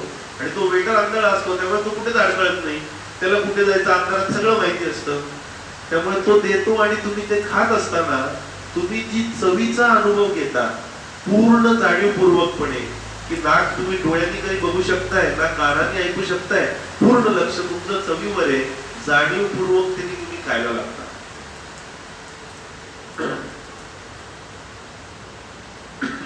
जेव्हा तुम्ही एखादी गोष्ट खात असता तेव्हा पहिले त्या गोष्टीचा वास घ्या, चव घ्यायला हळूहळू सुरुवात करा, पूर्ण चावा. ती चावत असताना, खात असताना पूर्णपणे लक्ष खाण्यावर ठेवा, ना की मोबाईलवर, बाहेर काय चाललंय, कोणाशी गप्पा मारण्यात. पूर्ण केंद्रित करा त्या खाण्यावर, जाणीवपूर्वकतेने खाणं करा. ते खाणं खात असताना जे रामदास स्वामींनी म्हटलंय, वदनी कवळ घेता, ऍप्रिसिएशन, ग्रॅटिट्यूड, कृतज्ञतेने खा, की तुम्हाला आज खाणं हे प्राप्त झालेलं आहे. जे ख्रिश्चन लोकांमध्ये पण ग्रेस म्हटलं जातं, की देवा मला आजचा ब्रेड मिळाला. तर ते जाणीवपूर्वकता ठेवा. खातात सगळेजण, पण ज्यांनी खाणं बनवलंय त्याची स्तुती किंवा ऍप्रिसिएशन फार कमी जण करतात. त्यामुळे कधी खाताना विसरू नका आई वडिलांना, पत्नीला किंवा कोणाला सांगायला किंवा किती छान खाणं केलेलं आहे. आणि जेव्हा खाताना तुम्ही आनंद उपभोगता तेव्हा त्या देणाऱ्याच्या इमोशन्स खूप महत्वाचे असतात. जेव्हा माझी आई खाणं बनवते, माझी प्रिय पत्नी खाणं बनवते, तेव्हा त्याची चव मला फारच सुंदर लागते. आणि मी जेव्हा म्हणतो की आज खाणं एकदमच छान आहे, तर पत्नी मला हळूच म्हणते मीच बनवलं होतं, म्हणूनच जास्त छान लागतंय. आता ही जी जाणीवपूर्वकता आहे ती काय येते, कारण तुमच्या इमोशन त्याच्यात मिसळलेले असतात. जेव्हा तुमचे इमोशन्स असतात तेव्हा हॉटेलच्या खाण्याची चव आणि घरच्या खाण्याच्या चवीत अंतरच पडणार. आणि कुठल्या इमोशननी खाणं बनवलं गेलेलं आहे त्याच्यावर अभ्यास केला गेला. फुटबॉल जे फॅन असतात, जेव्हा मॅच हरल्यावर ते खातात तेव्हा त्यांना कशात चव लागत नाही, पण जेव्हा मॅच जिंकल्यावर ते खातात तेव्हा त्यांना प्रत्येक गोष्टीत चव लागते. म्हणजे तुमचा मूड कसा आहे त्यावरती तुमची खाण्याची जाणीवपूर्वकता येते. म्हणून खाताना कुठल्या तक्रारी नकोत, कोणाबद्दल टीका नकोत, आनंदाने, कृतज्ञतेने खाणं गरजेचं आहे. तर ते आपल्या अंगी लागेल आणि जाणीवपूर्वकतेने आपण खायला लागू. तुम्ही जे खाता ते तुम्ही बनता. आता प्रत्येकाने जर 5 स्टार हॉटेलमध्ये ब्रेकफास्टची डिश घेतली आणि तुम्ही डिश बघितली, तर प्रत्येकाची डिश बघा आणि प्रत्येकाचं आकारमान बघा, प्रत्येकाची तब्येत बघा आणि त्याच्या डिश मधलं खाणं बघा, बरोबर जुळणार. जो सुखसमृद्ध आहे त्याची डिश गोड जास्त असणार, जो बारीक आहे त्याच्या डिश मध्ये जरा तिखट गोष्टी जास्त असणार, गोड गोष्टींचं प्रमाण, कार्बोहायड्रेट कमी असणार. हे ऑटोमॅटिक असतं. तुम्ही जे आहात ते तुमच्या खाण्यावरून रिफ्लेक्ट होतं. You are what you eat. जेव्हा तुमचं पोट भरतं तेव्हा चव निर्माण होते. जेव्हा पोट रिकामं असतं तेव्हा आपली म्हण आहे, भुकेला कोंडा निजेला धोंडा. ऍटिट्यूड, तुम्ही खाताना तुमचं ऍटिट्यूड पण महत्वाचं आहे. जिंदगी बडे मजेदार है, बस जायके को चखने वाला खुश मिजाज होना जरुरी है. जर ऍटिट्यूड चांगला असेल तर आपण जीवनाच्या चवीचा आनंद घेऊ शकतो. तर आता आपण येतोय श्वासाकडे, श्वास घेण्याकडे. तर आपण हे बघितलं प्रत्येक काम कसं करतात, हसू कसं आहे, स्पर्श कसा आहे, चव कसा आहे. आता उरलं वास, पिणं, ऐकणं, बघणं आणि वाचणं, संपलं. तर वास घेताना 10,000 प्रकारचे वास आहेत, पण नावं फक्त 10च वासांना मिळालेली आहेत. वास आणि चव हे एकमेकांशी जुडलेले असतात. हे बऱ्याच जणांना लक्षात आलं पहिल्यांदा आयुष्यात कोविड मध्ये. डॉक्टर वास येत नाही, चव पण गेले, झाला का कोविड. पण ते हे विसरतात की याच्या आधी वर्षानुवर्ष जेव्हा सर्दी व्हायची तेव्हा देखील चव जायचीच. कोविड मध्ये याला फार महत्व यायला लागलं. वास आणि चव जे एकमेकांशी गुंतलेले. स्मरणशक्ती, टाइम ट्रॅव्हल. स्मरणशक्ती जी आहे ती वेगवेगळ्या इंद्रियाशी कशी जोडली बघा. जेव्हा तुम्ही डोळ्यांनी बघता एखादी गोष्ट तेव्हा तुम्हाला 3% वेळा ती लक्षात राहते दीर्घकाळ. जेव्हा तुम्ही कानाने एखादी गोष्ट ऐकता एकदाच तेव्हा 5% वेळा ती कायमची लक्षात राहते. पण एखाद्या गोष्टीचा जर तुम्ही एकदाच वास घेतला तर 35% वेळा ती गोष्ट लक्षात राहते. म्हणजे वास घेतलेली गोष्ट सगळ्यात दीर्घकाळ तुमच्या स्मरणशक्तीमध्ये टिकून राहते. वासाबरोबर इच्छा उत्पन्न होतात आणि याचा सगळ्यात मोठा फायदा परफ्यूम कंपनीवाले घेतात की हा स्प्रे मारा म्हणजे असं घडेल तसं घडेल. मग ते सगळ्या कल्पना विलासात रमतात. ते वासाशी निगडीत असतं. शेक्सपियर पण म्हणालाय की नावात काय ठेवलंय, कुठलंही नाव असेल तरी गुलाबाला छानच वास येईल. जर वास घाण असेल किंवा योग्य नसेल तर त्याच्यापासून लवकर सुटकारा मिळवून घ्या. कारण 3 दिवसानंतर मासे आणि पावण्यांना वास यायला लागतो. वास घेताना पूर्ण रिलॅक्स मध्ये वास घ्या. घाईघाईने घेऊ नका. इथे धावाचं नाहीये, स्पीड नाहीये. शांतपणे आयुष्य जगताना stop and smell the roses. शांतपणे वास घ्या. आता पण घाईघाईने एवढं काय अजून ऐकायचंय असं म्हणण्यापेक्षा या क्षणाचा वास घ्या. आता सांगतोय तेवढं फक्त ऐका. तुम्हाला फक्त ऐकायचंय आणि ते ऐकून तुम्हाला आनंदच घ्यायचा आहे. वासावरून एखाद्या गोष्टीचं कॅरेक्टर कळतं. तुम्ही पक्ष्यांना, कुत्र्या मांजरांना अन्न ठेवा, ते येऊन वास घेणार. कॅरेक्टर चांगलं असेल अन्नाचं तरच खाणार, नाही तर ते वळून जाणार किती पंचपक्वान्न ठेवली तरी. त्यामुळे कॅरेक्टर कळायला वासावरून कळतं. जेव्हा एखाद्या जवळच्या व्यक्तीचा मृत्यू होतो तेव्हा वास आणि चव निघून जाते मानसिक संतुलनामुळे, असंतुलनामुळे. आणि त्यामुळे वास आणि चव गेल्यामुळे काही दिवस त्या व्यक्तीला खायची खरोखरीच इच्छा होत नाही, ती जवळची व्यक्ती गेल्यामुळे. तो वास हा शेणाच्या पू सारखा कधी कधी असतो. एक तर तुम्ही कंप्लेंट करा की हा शेणाचा गोबर किती वास देतोय, किंवा त्या गोबरचा उपयोग करा खत म्हणून आणि उद्याचा बगीचा फुलवा. वासामुळे समोरची व्यक्ती अट्रॅक्ट होते, आकर्षित होते. त्यामुळे बऱ्याच वेळेला तुम्ही कसे दिसताय याच्यापेक्षा तुम्हाला वास कसा येतोय हे जास्त महत्वाचं समजलं जातं. आता आपण येऊया पिण्याकडे. तर पाणी जे आहे जीवन म्हणतो. प्रेम नाही मिळालं तर कोणी मरत नाही, पण पाणी नाही मिळालं तर सगळेच मरतात. कधी तुम्ही भुकेले आहात, कंटाळलेले आहात, तर खात बसण्यापेक्षा 1-2 ग्लास पाणी प्या. कदाचित तुम्हाला बरं वाटून जाईल. केवळ तुम्ही बोर झालेले आहात. कुठल्याही पार्टीला असं म्हटलं जातं वाईज मॅन्स ड्रिंक. हुशार माणसाचं ड्रिंक हे पाणी आहे. तो दुसरं काही पीत नाही बसत. जेव्हा तुम्ही खाता तेव्हा आम्हाला शाळेत आमचे सोनाईकर मास्तर शिकवायचे, पोळी प्या आणि दूध खा. पोळी प्या म्हणजे इतक्या वेळा चावा की ती गिळली गेली पाहिजे, आणि दूध खा म्हणजे ते इतकं स्लोली खा की ते खाल्ल्यासारखं गेलं पाहिजे. ह्याला म्हणतात जाणीवपूर्वकपणे पिणं.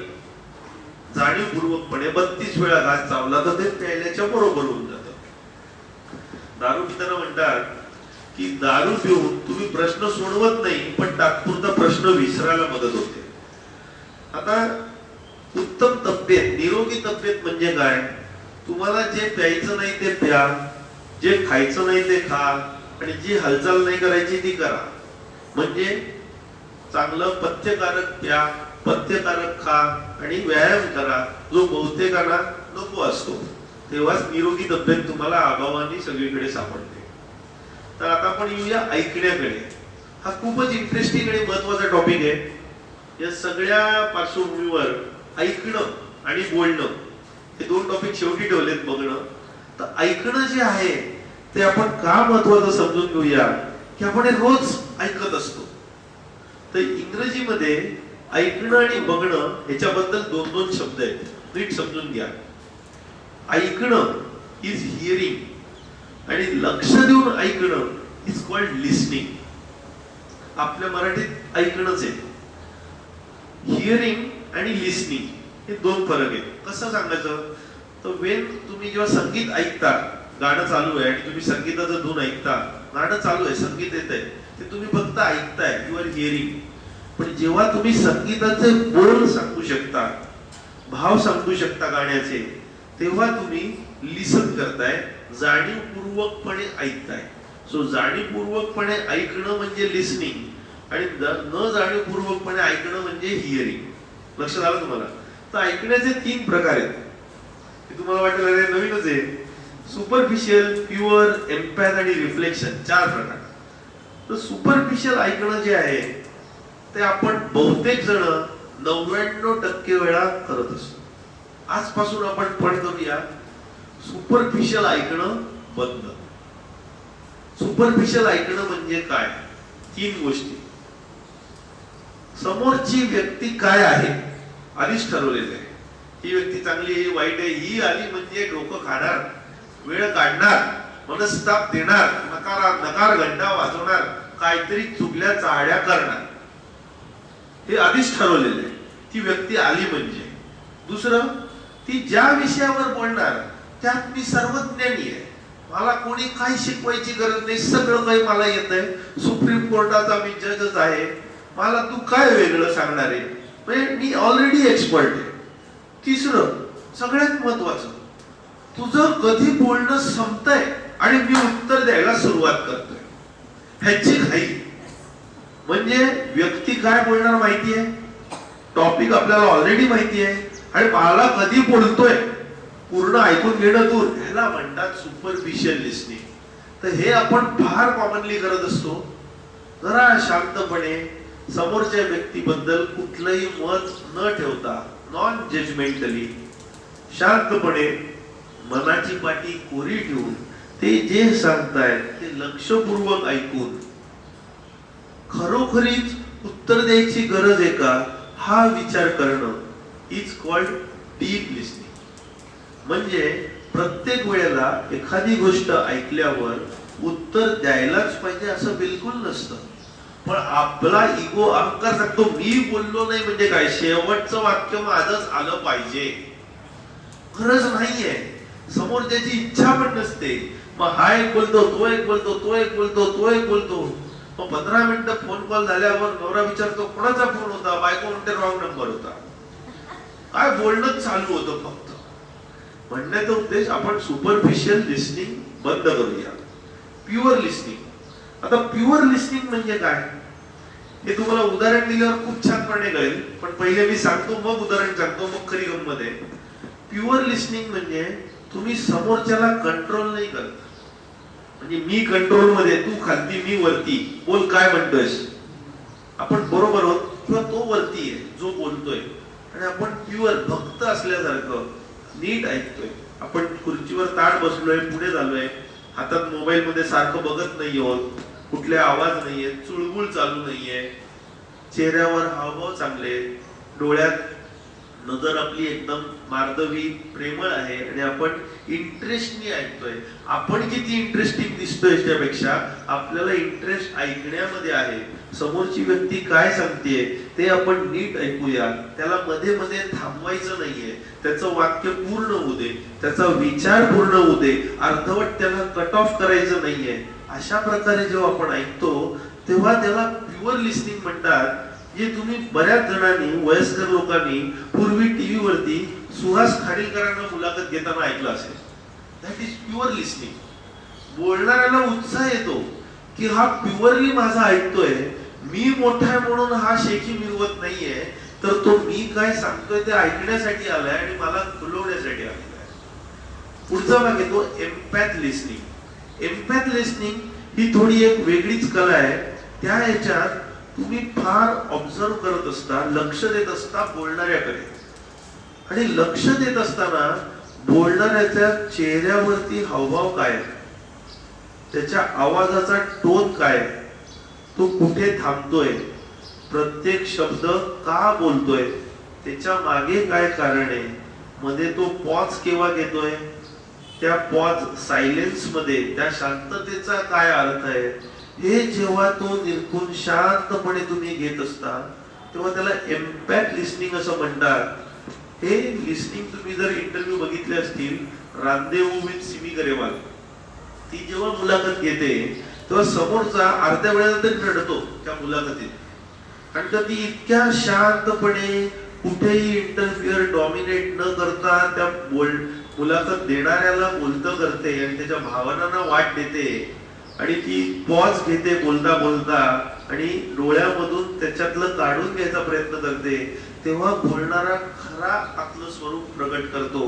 त्याला एम्पॅथी म्हणजे दुसऱ्याच्या जागी राहून तसा विचार करणं आणि ती अनुभूती घेणं. रिफ्लेक्शन थिंकिंग लिस्निंग हा एक नवीन प्रकार आहे. त्याच्यात तुम्ही जी व्यक्ती बोलतेय, मुलाखत देते, त्या गोष्टी दुसऱ्या शब्दामध्ये परत मांडणं आणि त्याचा आशय मला कळलाय हे त्या व्यक्तीला सांगणं की मला तुमचं बोलणं कळलं. याला रिफ्लेक्ट थिंकिंग म्हणतात. जे पॅट्रिक बेट डेव्हिस तुम्ही जर युट्यूबवर बघितलं, वेगवेगळ्या जणांच्या मुलाखती घेताना तो स्वतःच्या शब्दात मुलाखत करत्याचे शब्द परत वेगळे सांगतो आणि ते तो म्हणतो एकदम बरोबर, मला हेच म्हणायचं होतं.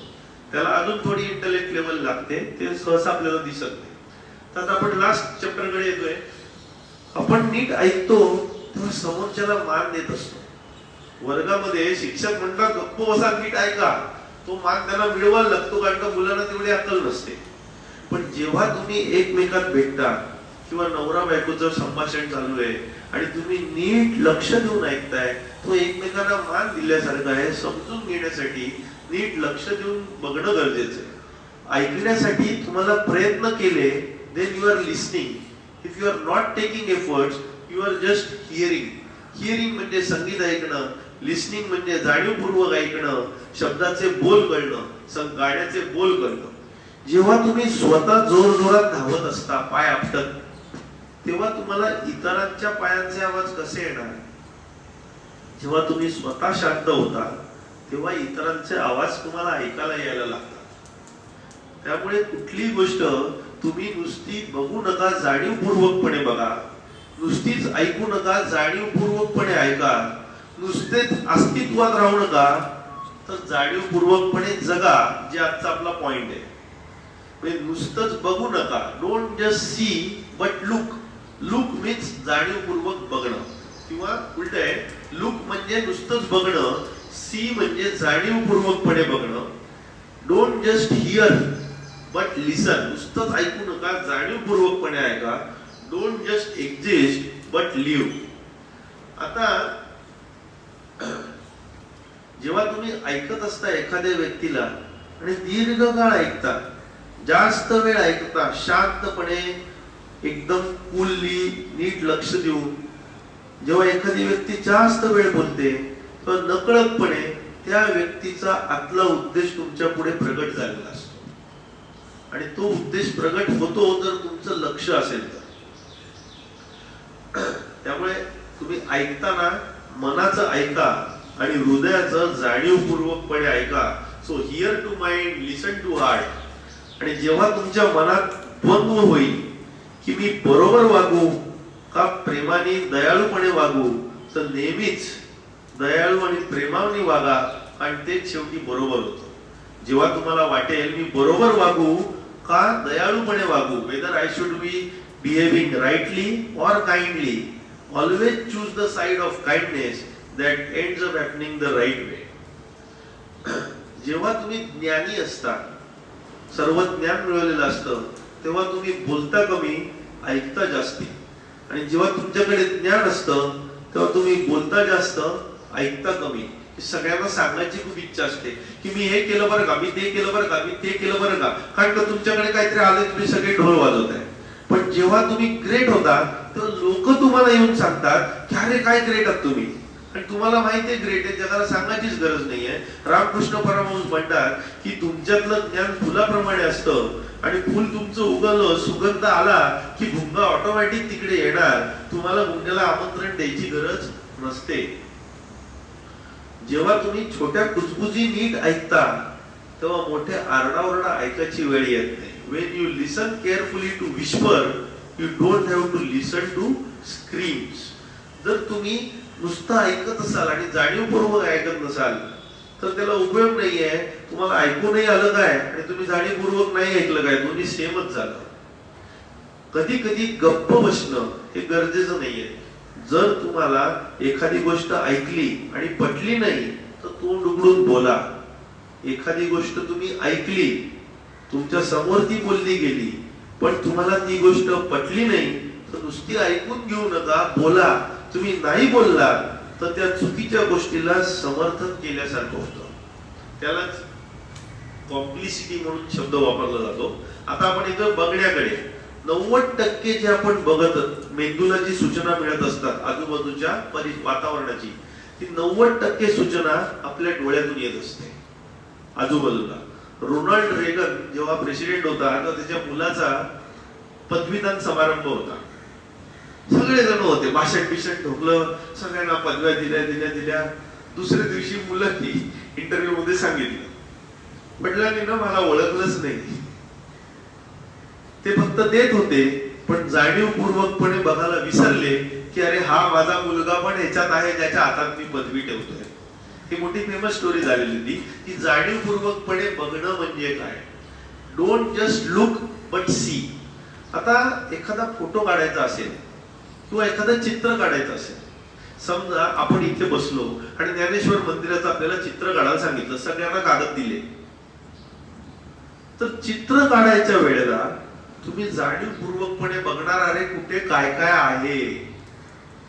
न्यूटन जेव्हा एकदा प्रयोग करतो, येताना सगळ्या लॅब मधल्या लोकांना विचारतो काय रे इथे येताना कुठली कुठली झाडं लागतात, बहुतेकांना झाडांची नावं पण आठवत नाहीत, कधी बघितलंच नाही. त्यामुळे जाणीवपूर्वकपणे बघायला शिकता जेव्हा तुम्ही चित्र काढता किंवा फोटो काढता, कुठल्या अँगलला चांगला दिसतो, कुठे उजेड चांगला आहे, कसं सगळं काही एकत्र येत आहे ना, हे तुम्ही जाणीवपूर्वकपणे बघता जेव्हा चित्र किंवा फोटो काढता. तुम्ही कुठून बघताय ह्याच्यावरून देखील तुम्हाला काय दिसतं ते कळतं. एखादी गोष्ट जवळून बघताना तुम्हाला ती गोष्ट स्पष्ट दिसते, परंतु जवळून बघताना बाकीच्या गोष्टी दिसेनाशा होतात. त्यामुळे जवळून पण बघा, दुरून पण बघा, दोन्हीचा समतोल ठेवा, म्हणजे जाणीवपूर्वक बघणं होतं. आजकाल दुर्दैवाने तुम्ही कुठल्याही प्रवासाला जा, गाडी, बस, ट्रेन, बहुतेक जण मोबाईल मध्येच असतात. इकडे तिकडे बघायचं राहूनच गेलेलं असतं. काही झालं की मोबाईल शूटिंग सुरू. पण ते जाणीवपूर्वक आपण हरवून बसलोय त्या यंत्राच्या आहारी जाऊन. तर जाणीवपूर्वकपणे मोबाईल कसा कमी वापरता येईल इकडे लक्ष पण देणं गरजेचं आहे. जाणीवपूर्वकपणे बघताना जवळ बघा, दूर बघा. मॉडर्न जगात बिल्डिंग स्कायस्क्रेपरमुळे आपण दूर बघणंच विसरून गेलोय, जवळच बघतोय. बहुतेकांना चष्मे लागायला सुरुवात होते. त्यामुळे दूर आकाशाकडे बघणं, आकाशातले पक्षी उडताना बघणं आणि जवळ बघणं ह्याचा सराव जाणीवपूर्वकपणे ठेवा.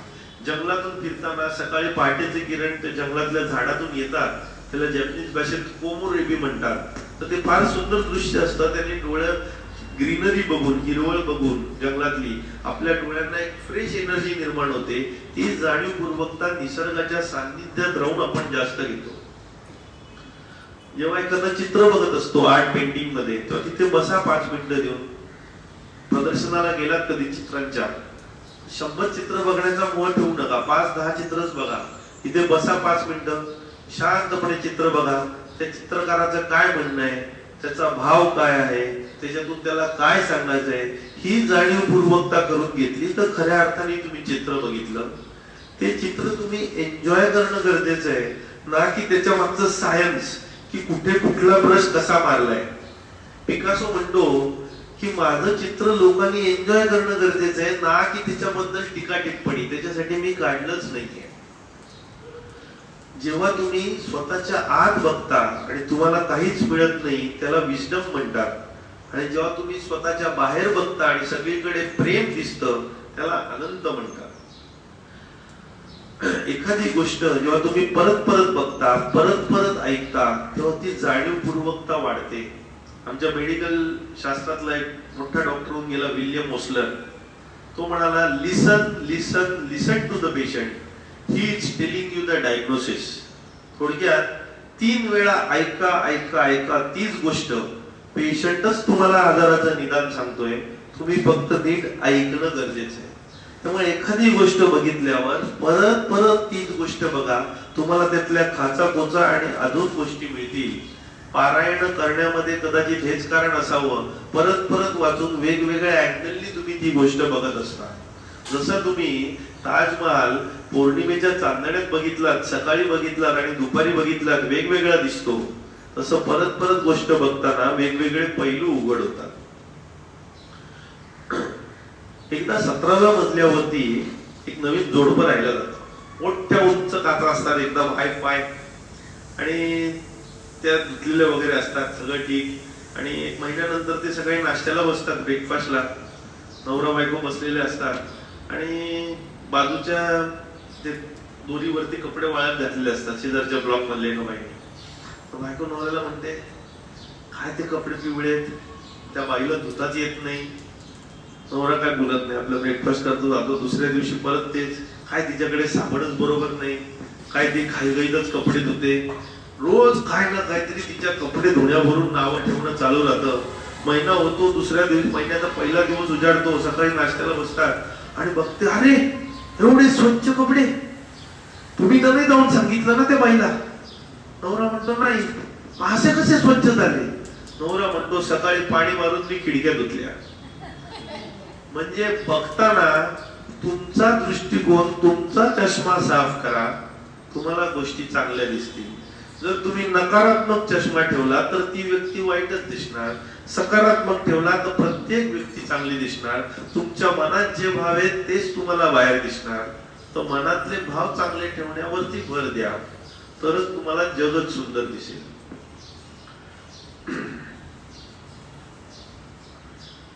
आता झोपेवरती येऊया.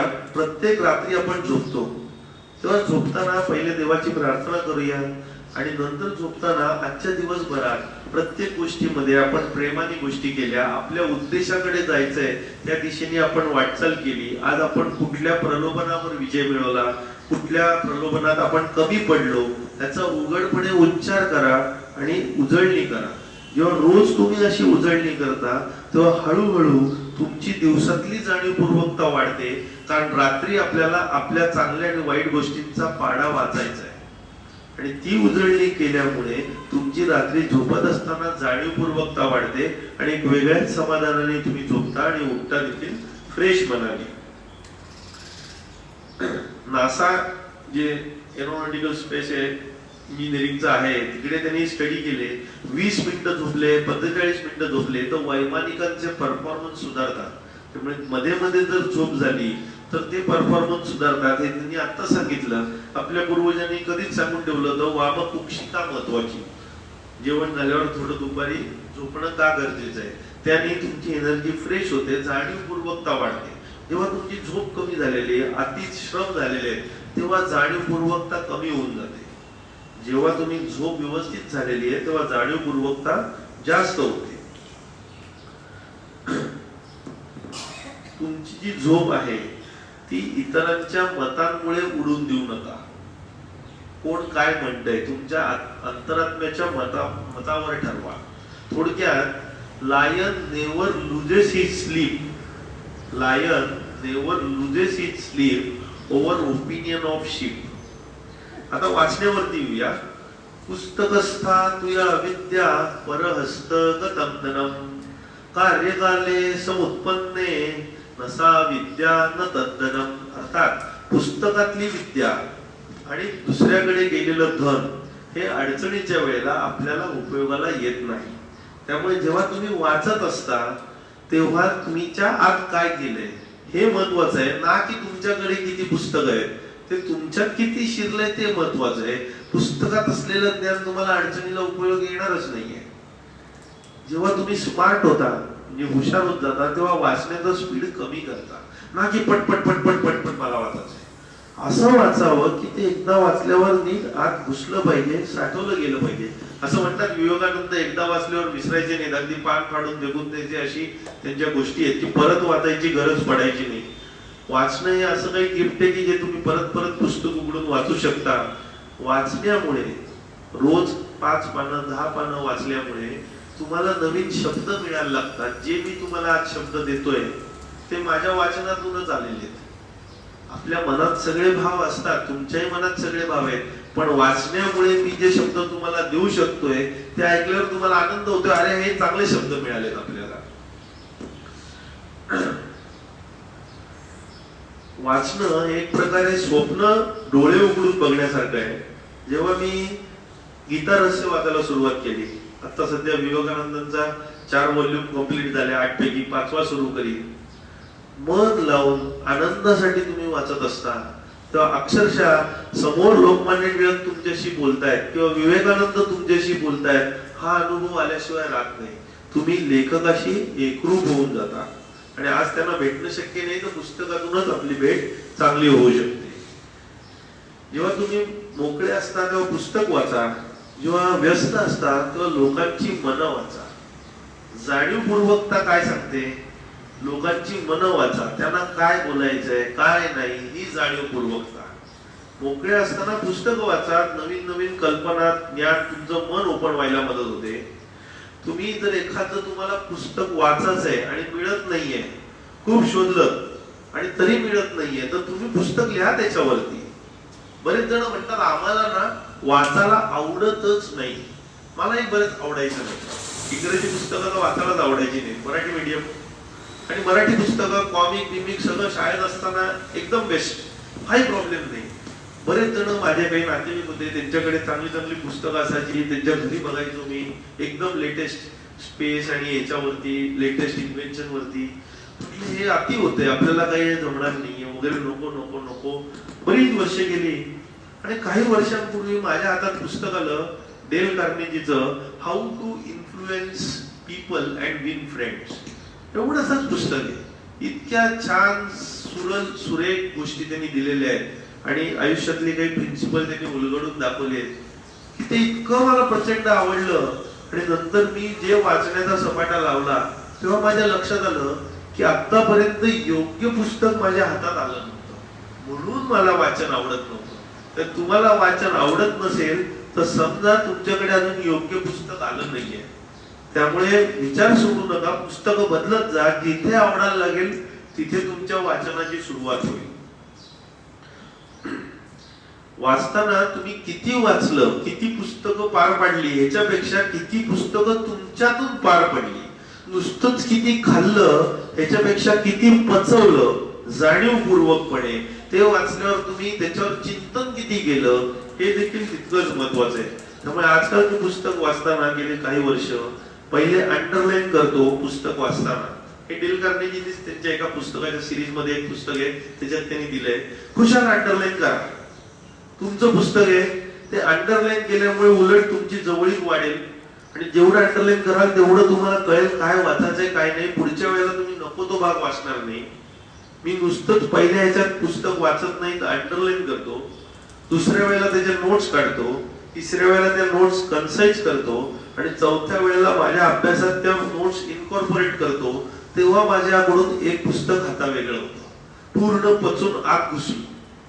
त्या प्रकारे जर वाचलं तर किती वाचली म्हणण्यापेक्षा जी वाचली ती तुम्ही अनुभवली आणि कृतीत आणली तर ते पुस्तक जास्त उपयोगाचं पडतं.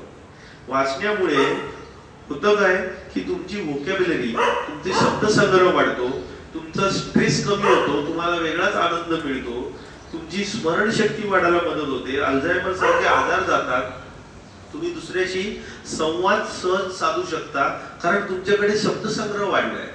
कुठल्या ठिकाणी कुठल्या वेळेला कुठला शब्द वापरायचा हा संग्रह तुमच्याकडे येतो. हळूहळू तुम्ही वर्षानुवर्ष वाचण्याची सवय ठेवता आणि ती जाणीवपूर्वकपणे वाचन करून आत्मसात पुस्तक केल्यावर होतं. जे सगळे वाचतायत तेच तुम्ही वाचलं तर सगळे विचार करतायत तोच तुम्ही विचार करणार. जे वाचायला सोपं आहे त्यांनी तुमच्यात वाढ किती होईल हा एक प्रश्नच आहे. हे मी अनुभव घेतला स्टीफन हॉकिंगचं ब्रीफ हिस्ट्री ऑफ टाइम वाचताना. एवढंच पुस्तक आहे, रोज 2 पानं वाचली की माझं डोकं पॅक व्हायचं. इतकं त्याच्यात गंभीर लॉजिक डीप मध्ये दिलंय की सामान्य फिजिसिस्ट नसलेल्या लोकांना ते खरोखरी जड पुस्तक आहे. कधी वेळ मिळाला तर वाचून बघा. इंग्रजी व्हॉल्यूम म्हणते. आता शेवटचा भाग येतो सायलेन्स, शांतता आणि बोलणं. बोलणं शिकायला 1.5 वर्ष लागतं. काय बोलावं, कसं बोलावं, कुठे बोलावं, किती बोलावं हे कळायला आयुष्य जातं. बोलताना पहिले थिंक करा. THINK, think and talk. लक्षात आलं तुम्हाला? टी म्हणजे ट्रू आहे का, खरं आहे का, खरं असेल ते बोला. H हेल्पफुल, ते दुसऱ्याला उपयोगाचं आहे का ते बोला. इन्स्पायरिंग, त्यांनी काही प्रेरणा मिळणार आहे का दुसऱ्याला ते बोला. ते खरंच गरजेचं आहे का. N म्हणजे नेसेसरी आणि K म्हणजे काइंड, त्यांनी दुसऱ्याबद्दल दयाबुद्धी प्रेम भावना जागृत होते ना. म्हणजे पहिले खरं आहे का, हेल्पफुल आहे का, इन्स्पायरिंग आहे का, नेसेसरी आहे का आणि काइंड आहे का. एकदा न्यूटन अभ्यासात असतो का एडिसन, आणि त्याच्याकडे एक मनुष्य येतो त्याच्या लॅब मध्ये. एकदम हा सर अर्जंट एकदम मला सांगायचंय. तो त्याला थांबवतो आणि म्हणतो तू जे काही सांगणार आहे त्यांनी माझ्या कामात उपयोग होणार आहे नाही, त्यांनी माझा काही ग्रोथ होणार आहे नाही, मला काय आनंद होणार आहे नाही, मी नवीन काही शिकणार आहे नाही, तू मला सांगूच नको, तू आला त्या पावलीच परत जा. आणि तो त्याला पाठवून देतो. आपण काय झालं सांग ना मला, कुठे काय बिघडलं, मला ऐकत होते त्याचा माझ्याशी काही संबंध नसला तरी जाणीवपूर्वकपणे मी वेळ वाया घालवतोय आयुष्यातला, ज्याच्यात आपली कुठली प्रगती नाहीये, जे आपल्याला स्वातंत्र्याकडे, मुक्तीकडे, फ्रीडमकडे घेऊन जात नाहीये, उलट्या दिशेने जात आहे, तिथेच आपला रस जास्त असतो. तर जाणीवपूर्वकपणे कोणी बोलताना ते खरोखरीच खरं आहे का, हेल्पफुल आहे का, ट्रुथफुल, हेल्पफुल, इन्स्पायरिंग, त्याने आपल्याला प्रेरणा मिळते का, ते खरंच गरजेचं आहे का, आणि ते प्रेम भावनेने येणार का, विभागण्याची आहे, ह्याला शिक्षा करा, कसा वाईट आहे, ह्याला कसं चुकीचं आहे, अशी भावना आहे का, हे समजून घ्या आणि मग ते ऐका.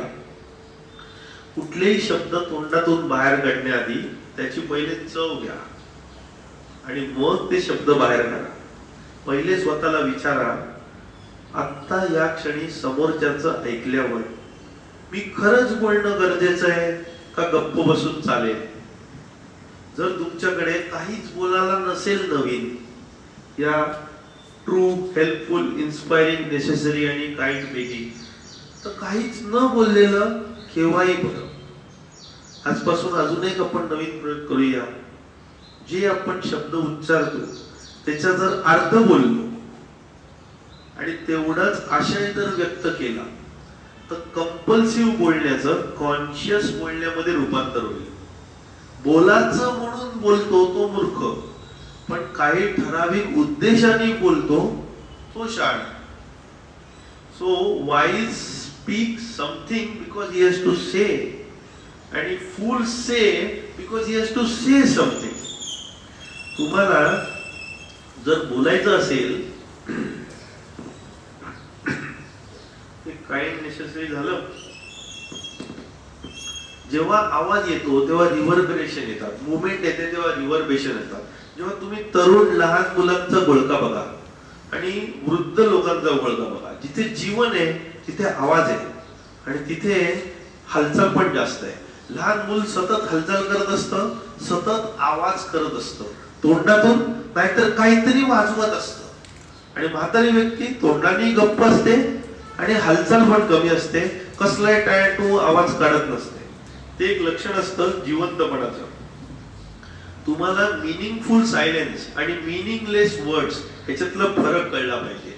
मिनिंगफुल सायलेन्स म्हणजे सहेतुक गप्प बसणं, मौनम सर्वार्थ साधनम, हे जमलं पाहिजे.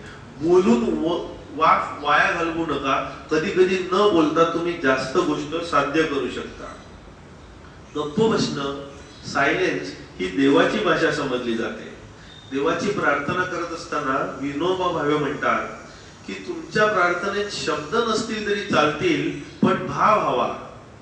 पण भाव नसतील आणि नुसते शब्द असतील तर त्या प्रार्थनेला काही अर्थ नाही. बोलताना तो गार्बेज मॅन असो, कचरा नेणारा, किंवा राष्ट्राध्यक्ष असो, दोघांची समानतेनेच बोला. लगेरो मुन्नाबाई मध्ये ती मुलगी मुलाला पहिल्यांदाच भेटायला गेलेली असते हॉटेलमध्ये, आणि ती म्हणते फोन करून की हा चांगला आहे की वाईट कसं ओळखायचं. तर तो म्हणतो तो वेटरला कसं बोलवतो ते बघ. तर त्यांनी शुकशुक केलं, सोड त्याला, आणि तो शुकशुकच करतो नेमका. त्यामुळे तुम्ही तुमच्यापेक्षा खालच्या व्यक्तीशी किंवा जी व्यक्ती तुम्हाला कुठल्याही पद्धतीने फायदा करून देत नाही तिच्याशी तुम्ही कसं बोलता ह्याच्यावर तुमची जाणीवपूर्वकता आणि तुमची पद खऱ्या अर्थाने कळते. जेव्हा तुम्ही शांत राहायला शिकता तेव्हा तुम्ही जास्त ऐकायला शिकता. त्यामुळे तुमची जर वाढ व्हायला हवी असेल तर शांतता बाळगा आणि हळूहळू वाढा, झाडा फुला पानांसारखे. जेव्हा झाड कोसळतं तेव्हा ते आवाज करतच कोसळतं. तर आज आपण बघितलं, पहिले गायत्री मंत्र, ओंकार, 6 लिटर, 4.8 लिटर, अर्धा लिटर, जाणीवपूर्वक श्वसन, चंद्रभेदी, सूर्यभेदी, नाडी शोधन, कपालभाती, भस्त्रिका, लायन ब्रेथ, उज्जयी. मग ब्रेकफास्ट कसा आहे तसे मी आज तुमच्या समोर बऱ्याच काही गोष्टी ठेवल्या. प्रत्येकाला सगळ्या गोष्टी आवडल्या असं नाही, प्रत्येकाला काही ना काहीतरी गोष्टी नक्की आवडल्या असं तुमच्या हासावरून मी बघू शकतो. त्यानंतर खरं म्हणजे काय, लाईट टाकणं म्हणजे काय, स्वयंप्रकाशी, तुम्हाला काही मिळत असेल तर द्या, एकत्वाची जाणीव, उच्च जागरूकता, 2 माशांची गोष्ट की आपण पाण्यात आहोत, आपण इथे अस्तित्वात आहोत, त्याची जाणीव ठेवूया. मी आता काय करणार आहे त्याच्यावर माझं भविष्य ठरणार आहे, ना की मागे काय केलंय. त्यामुळे आज काय करायचंय तिथे लक्ष देऊया. तुम्ही आकाश आहात, तुमच्या मनातले विचार हे केवळ ढग आहेत. Eat lightly, breathe deeply, live moderately. कायका कळी मोठी होते, मॅनकाई एका आठवड्यात साकुरा चेरी ब्लॉसम येतो आणि जातो, त्या क्षणाचा आनंद घ्या. गेट ऑफ शम्माला आपण स्टोरी ऐकली. इकिगाई म्हणजे काय, जे जे तुम्ही प्रेम आहे, त्या गोष्टीची आवड आहे, ज्या गोष्टीत तुम्ही तज्ञ आहात, ज्याची जगाला गरज आहे आणि ज्याचा तुम्हाला मोबदला मिळतो. कायका, इकिगाई आणि 10,000 तास तुम्ही तिथे दिलेत चिकाटी जिद्द बाळगून की तुमचं फुल उमलल्याशिवाय राहणार नाही सगळ्यात मॅक्झिमम कपॅसिटीनी. प्रत्येक क्षणाचा अनुभूती घ्या. प्रेझेंट का म्हणतात या क्षणाला, वर्तमान काळाला. तुमच्यातली जी बी आहे माइंडफुलनेसची, ती ग्रो करा. कम्फर्ट झोनच्या बाहेर जा, घरट्यातच राहू नका. युद्धाची स्टोरी आपण ऐकली. कांटास, नको त्या गोष्टी टाळा म्हणजे आतली प्युरिटी येईल. ती तलवार जी आहे ती खूप स्ट्रॉंग होईल. अमोर पती, मन का हो तो अच्छा, मन का ना हो तो अच्छा और भी अच्छा. जी गोष्ट घडतीये ती सकारात्मकपणे कशी घ्या आणि आजचा दिवस सकारात्मक लावा. न कार घंटा न वाजवता. लहान मुलांकडे बघा, आयुष्यात वेगाला महत्व देऊ नका, क्वालिटीला महत्व द्या. नुसतं धावण्यात तुम्ही जगण्यातच विसरून जाताय हे लक्षात घ्या. कंट्रोल ठेवू नका. तुम्ही तुमचे विचार कंट्रोल करण्यात फार कष्ट घालू नका, पण विचारांना तुम्ही कंट्रोल करून देऊ नका. प्रेयर करताना देवाशी बोलताय, मेडिटेशन करताना देवाचं ऐकताय, त्याचे फायदे काय, त्याचे नुकसान काय ते आपण बघितले माइंडफुलनेसचे. तिथे प्रत्येक काम करताना पूर्णपणे झोकून देऊन ते काम कसं करता येईल ते आपण बघितलं. त्याचे शत्रू बघितले माइंडफुलनेसचे, की आपण गोष्टी टाळत असतो, कम्प्लीट डिस्ट्रॅक्शन, मल्टीटास्किंग करत बसतो, झालेल्या दुःखाची परत परत उघडणी करत दुसरा बाण स्वतःला मारून घेतो. So pain is inevitable, suffering is in optional. हे मात्र विसरून देऊ नका. हसताना काय काळजी घ्यायला पाहिजे, कशा प्रकारे आपण हसू चेहऱ्यावर आणणं गरजेचं आहे आणि ते का उपयोगाचं आहे आपल्यासाठी, जगासाठी. स्पर्शाचं काय महत्व आहे, जादू की जप्ती काय आहे, चव घेताना आपण काय बघू शकतो, वास घेताना, पिताना, ऐकताना सुपरफिशियल, प्युअर, एम्पॅथ आणि रिफ्लेक्शन काय प्रकार आहे. नंतर ऐकताना तुम्ही अजून काय काळजी घेऊ शकता, बघताना काय बघावं, झोपताना काय काळजी घ्यावी, वाचताना काय, आणि बोलताना आणि शांत राहताना काय. आता हे सगळं लक्षात नाही राहिलं तरी युट्यूबवर आपल्या येणार आहे, ते तुम्ही नंतर ऐकल्यावर तुम्हाला कधी ते एन्जॉय करता येऊ शकतं. आता आपण पसायदानाने आजच्या कार्यक्रमाची सांगता करूया. पहिले 3 श्लोक मी म्हणतो, मग मागोवा म्हणूया. आता विश्वात्मके देवे येणे वाग्यज्ञे तोषावे, तोषोनी मज द्यावे, पसाय दान हे. जे कळांची व्यंकटी सांडो, तया सत्कर्मी रती वाढो. भूता परस्परा पडो, मैत्र जीवाचे. दुरितांचे तिमिर जावो, विश्वस्वधर्मे सूर्ये पाहो. जो जे वांछील तो ते लाहो, प्राणी जात.